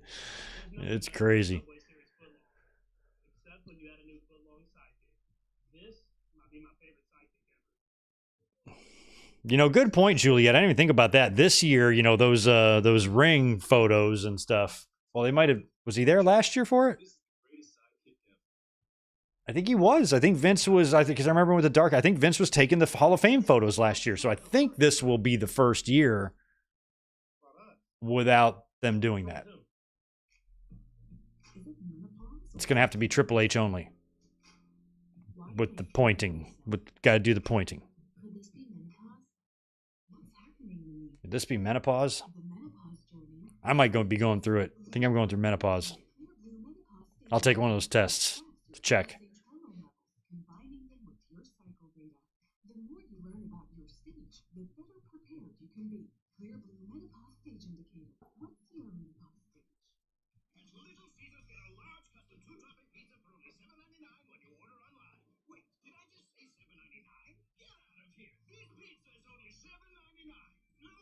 No, I'm not aware of any news story of a wrestler dying in the ring. I know it's happened a couple times, but don't know about that one, Zane.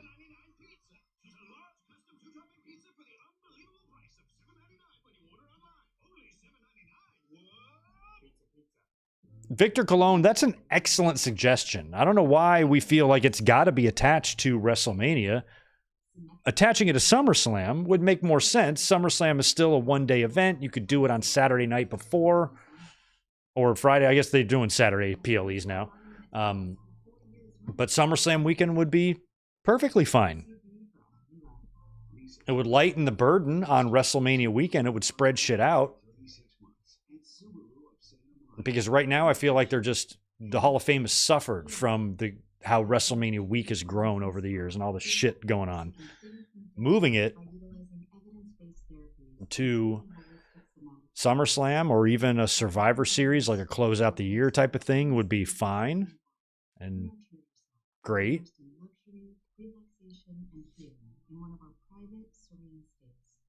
But I feel like SummerSlam is a bigger show.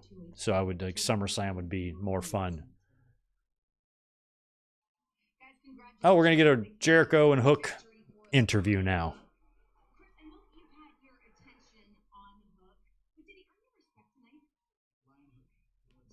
Lion Hook. I'll say this: the gates of agony aren't no joke, and Hook rose to the occasion tonight. He showed me he doesn't just have potential; he's got future world champion written all over him. But as much as I learned by standing in the ring next to you, He wants to face him. I still need to know more. I need to know what it's like to be standing in the ring across from you, Hook. That's why next week on Dynamite, live from Toronto, I'm challenging you. Lionheart Chris Jericho versus Hook in AEW for the first time ever. What do you say? Of course he's going to be cool.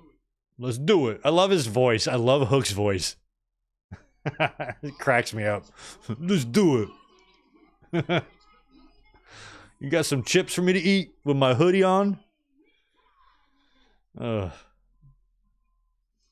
nobody asked for Jericho and Hook, but we're getting it anyway. All right, here comes Willow. Look at Statlander. And Malcolm. You raggedy bitch. Stat, I'm digging your outfit.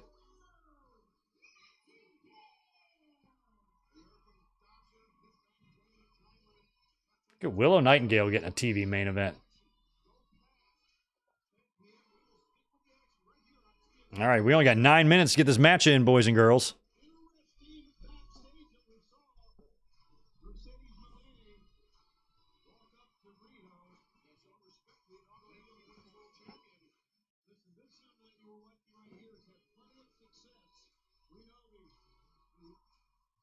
All right, Willow.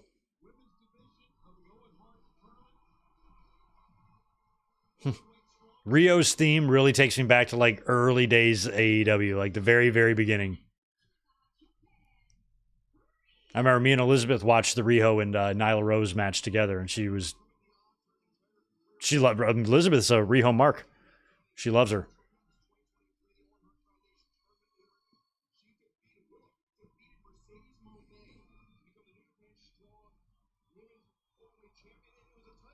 She waves.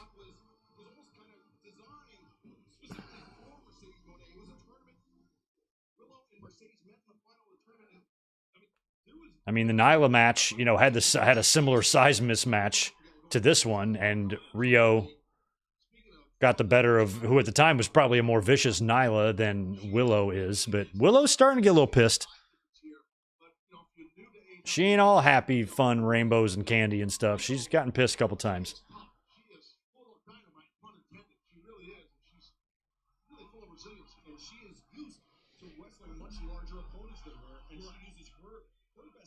Her speed, her accuracy, her technique, all to her advantage. I want to point out, too, that Chris Statlander and Stokely Hathaway, they came out in Willow's corner, but it seemed like when, as of late...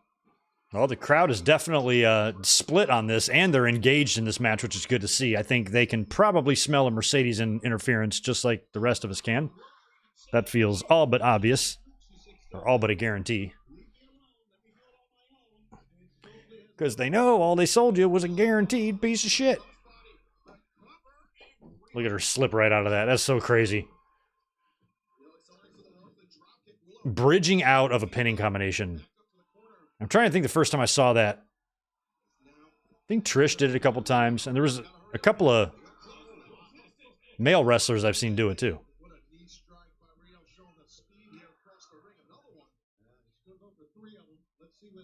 Come on, Riho. 3 little Riho knees connecting. Nope.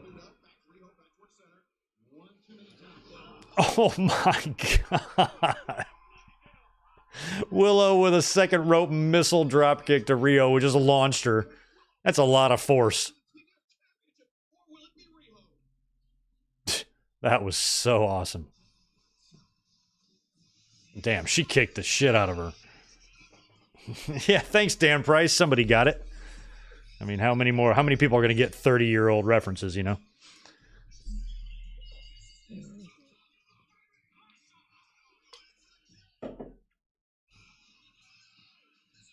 Dan, whenever I screw up saying something like at work, I always say, wait, it's got to be your bull, and nobody gets it.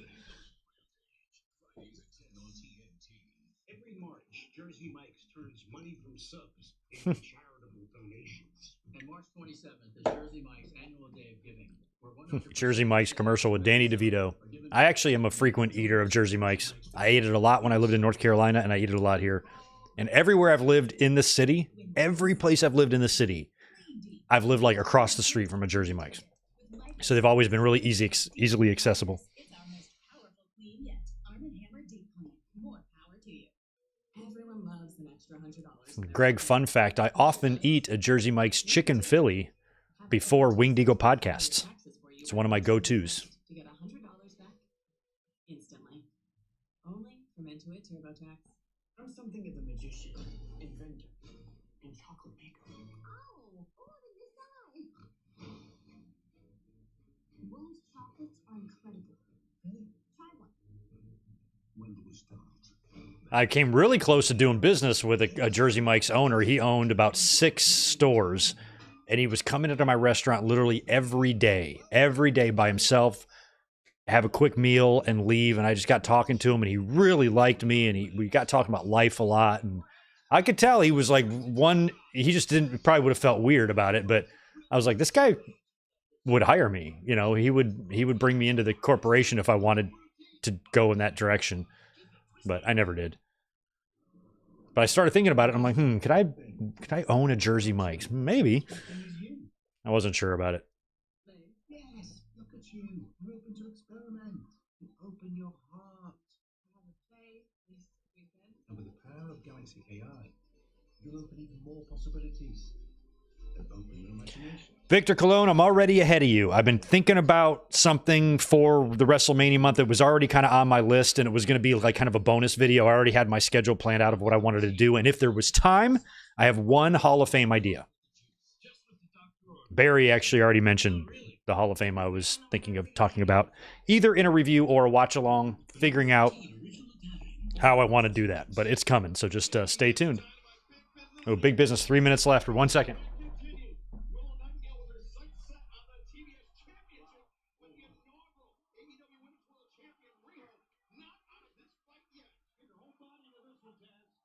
she's turning her own on, Riho. You can see how what she was doing, but she was putting her whole body behind it. Oh, here we go. Riho now blind up. Oh, right into the face of Willow Nightingale. And Riho, feel momentum shift in her. All right. Rio's on the top. Oh, Willow got up for that. Sold that high cross body very well. Winged Eagle Podcast, sponsored by Jersey Mike's. There you go. I should hit them up for a sponsoring deal. It is Eddie Kingston versus the Rainmaker, Kazuchika Okada, and for the first time ever, the AEW Continental Championship will be defended on its own. I still use my now defunct North Carolina phone number as my, like, you know, your rewards bullshit or whatever. Oh.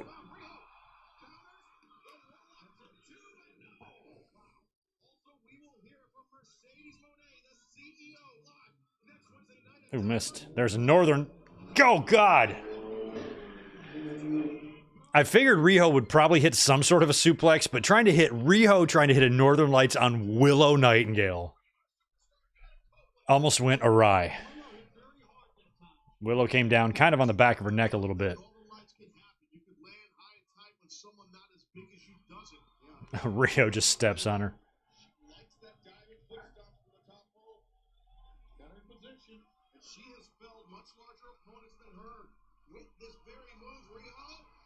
Missed. Oh, I was about to say she should pounce her, and she did.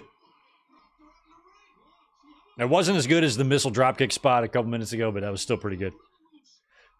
Oh! Oh, girl. Oh. Ooh. Oh, God.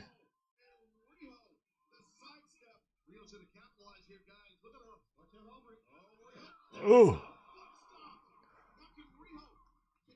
Yeah, Dan, I want to take a bite of a chicken. I wish. No, I had an open window that I wanted to close. It was driving me crazy, and something is loud out there.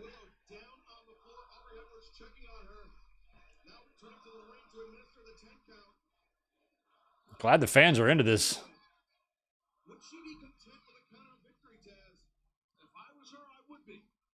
I feel like we're going to get an overrun because according to my clock here, it is less than a minute till the top of the hour.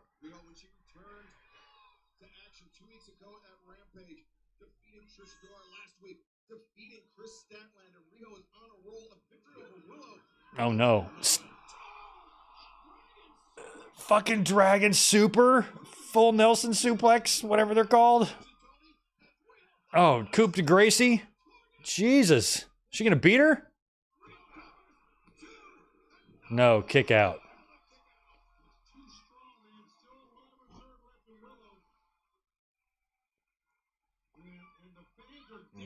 Rio's talking to Aubrey like, come on, are you sure? Can we negotiate the 3 count? Can you just ring the bell?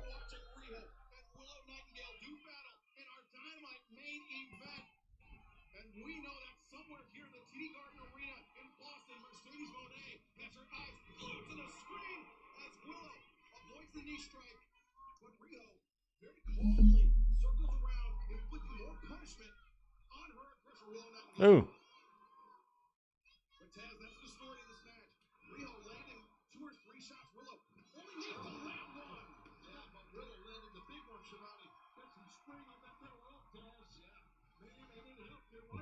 Oh, straps are coming down on Willow. You know what that means.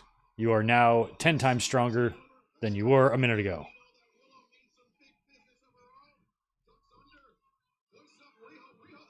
Sunsetter. Oh, she might get her here. Nope. Yeah, Willow just powered right out of that. Gut wrench. She can do whatever she wants with her here. Gut wrench, power bomb, sit down, power bomb. That's it. Yeah. All right, well, Willow had to win this since Mercedes kind of already called her out in the beginning, so I think Mercedes should come out here, right?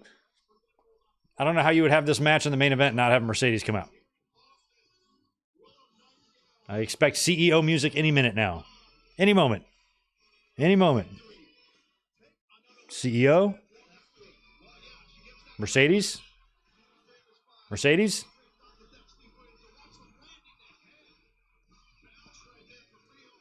Willow put her down. That was a really good match, to be honest. Oh, yeah, help her out. Her poor little face almost got... Look at her smiling. She almost got crushed on a couple of those... That Northern Lights. And the dragon suplex on the apron. I was worried that Willow landed on Riho's head.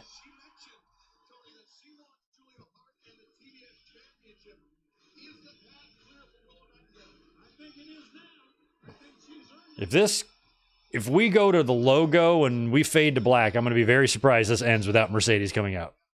Okay. I was about to say, lights are out. Is she going to be in the ring? Just standing in the ring? Oh, it's Julia. Oh, you psyched me out. Oh. Oh, maybe Mercedes is going to come save her. Okay, Mercedes will come save her.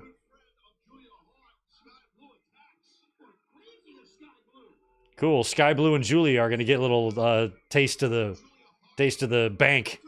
I don't know what she's calling things these days. Her bank statement. What's her other move? Come on, Mercedes. Come on. The fuck? When Austin sits on top of the rope at the Rumble. Here she comes. She's not going to hit her with the belt. There she is. Okay, finally. Finally, jeez. Oh, look at her. Oh, my goodness. Look how she's walking. Who comes out like that? Oh, don't get hurt right away.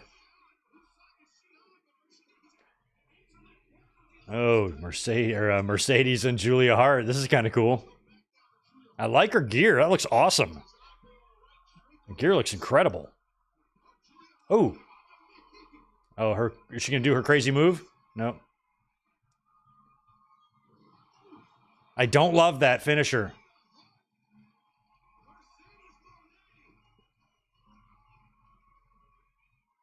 Who saves Willow.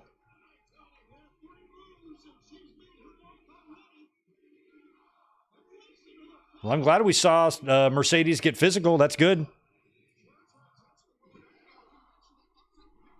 Are you going to hug her?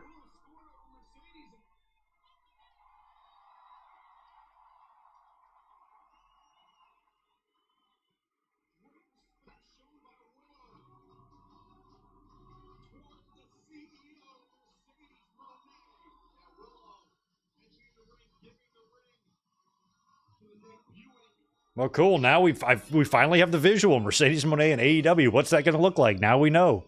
I really like that gear, and I'm thrilled. We'll go through all the positives first. I'm thrilled she's not using that stupid fucking song that I hated. Money. God, that thing was just rotting my brain out. So this is way better. Her gear looks incredible.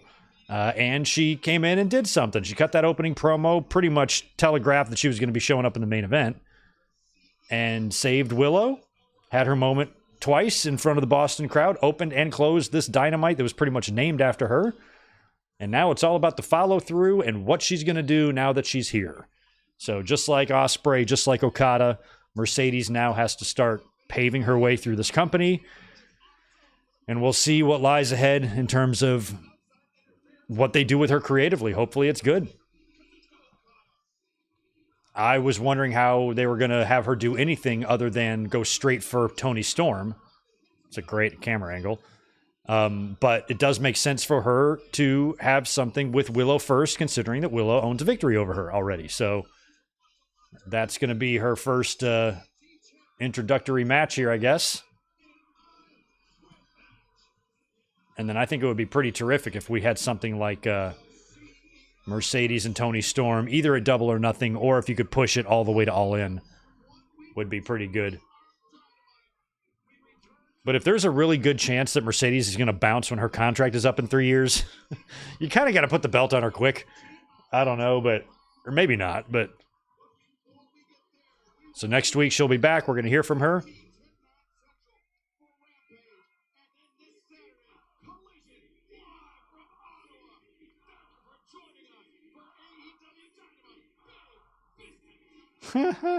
All right. So Mercedes got her big debut there. That was a lot of fun.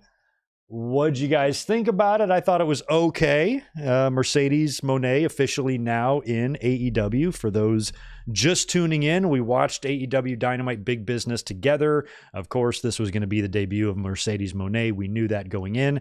I came up here a couple of minutes before the show started, and we said that she's got to open the show. She has to open the show, especially since she's not advertised. This is all just based on, what the fans have been hearing. They were setting the show up just like the CM Punk return on Rampage in Chicago a couple years ago. So it wasn't something you could really wait on. So she had an amazing debut or amazing entrance. Loved her gear, loved her hair, loved her music. It's got the fans chanting CEO, so it's going to be like I'm probably on the level of a Yeet or whatever, something like that to really get the fans into the entrance. I like that a lot better than that previous theme. And then she just welcomed herself to AEW, said she has big plans there, mentioned her history with Willow Nightingale, and Willow does own a victory over her, and also mentioned that Willow and Riho would be in the main event on Dynamite tonight. So that right there told you we would be seeing her again. And then when Willow defeated Riho, she got attacked by Julia Hart and Sky Blue. She was getting beat down. Mercedes came out there to make the save in some really good-looking gear. Liked it a lot. And she stood in the ring by herself. Willow thanked her, left the ring. Those two are going to be having a match probably at Dynasty, I would assume, or maybe even on TV, but I think Dynasty would be a good spot for that. And she soaked it up with the crowd, danced around the ring, took it all in. Hometown, Boston. It was a great moment for her, and I think it was an okay enough debut for Mercedes Moné. I wouldn't say I was disappointed by her debut. I wanted her to do something specific. I didn't want her just to cut a promo and I'm here now. I wanted her to do something a little bit more than that, and she did. And she even has her sights set now on her first opponent, so we don't even have that many questions. Now that she's here for one night, we already know who her pay-per-view opponent probably will be. It's going to be Willow Nightingale. From there, they can take it into the summer and you can collision course her with Toni Storm. Either a Double or Nothing or All In. That would be pretty awesome. But I think right now, for night one, it was a pretty decent debut for Mercedes, and I would grade it, I don't know, a C+ to a B. It was good to see her. It was. I mean, I haven't really seen, much of her since she left WWE, because she was injured so quickly there into her, run in Japan and whatnot. And now that she's here back on TV, cable TV here in North America, it's going to be fun to see what she does. And hopefully she has a good run here and she continues to build her brand and her legacy, especially if she wants to go back to the big Fed one day and get that big money contract or re-up with AEW for double what they're paying her now. So we'll see how it goes for her, but we wish her well. And I think that she's a really nice boost to the roster. And I think when you get Britt Baker back in there and you can really kind of organize things on that roster, and hopefully some of those more recent hires that AEW has made will help kind of consolidate that and get it smoothed over to where you can really start booking your women's division properly and in an entertaining way. And I think Mercedes is only going to add to the potential there. They got a lot of talent. It's just about pulling it together. So I thought tonight was pretty fun, pretty decent big business. Glad we were here to watch it together. And thank you so much for hanging out with me this evening. I have got some other things I'm working on this week, but we will be here Saturday for the podcast. I will be putting up a link to Sunday's watch along as well, which I think we're probably going to do WrestleMania 24 on that. And then next week, we've got another big review. So next week, we've got a special review and a special collab that will be dropping both videos next week. So it's going to be a big week coming up here on the channel. So make sure that you stay tuned. And if you don't mind, smash that thumbs up button on your way out the door. And if you're not subscribed, please become one. Britt Baker will be Deanna's partner. Deanna, is that what Deanna said tonight? I didn't even fucking listen to her when she was cutting that promo. But yeah, if she is going to need someone to back her up against Toni Storm or Mariah May, Britt, it's going to be Britt. She either mentioned that or Britt will come back as a surprise. I think I was answering questions when Deanna was talking. So sorry for missing that. But thank you for hanging out tonight. I really appreciate it, guys. That was a lot of fun. Have a great rest of your Wednesday. And I will be talking to you this Saturday with a lot to say. Y'all have a good one. Peace.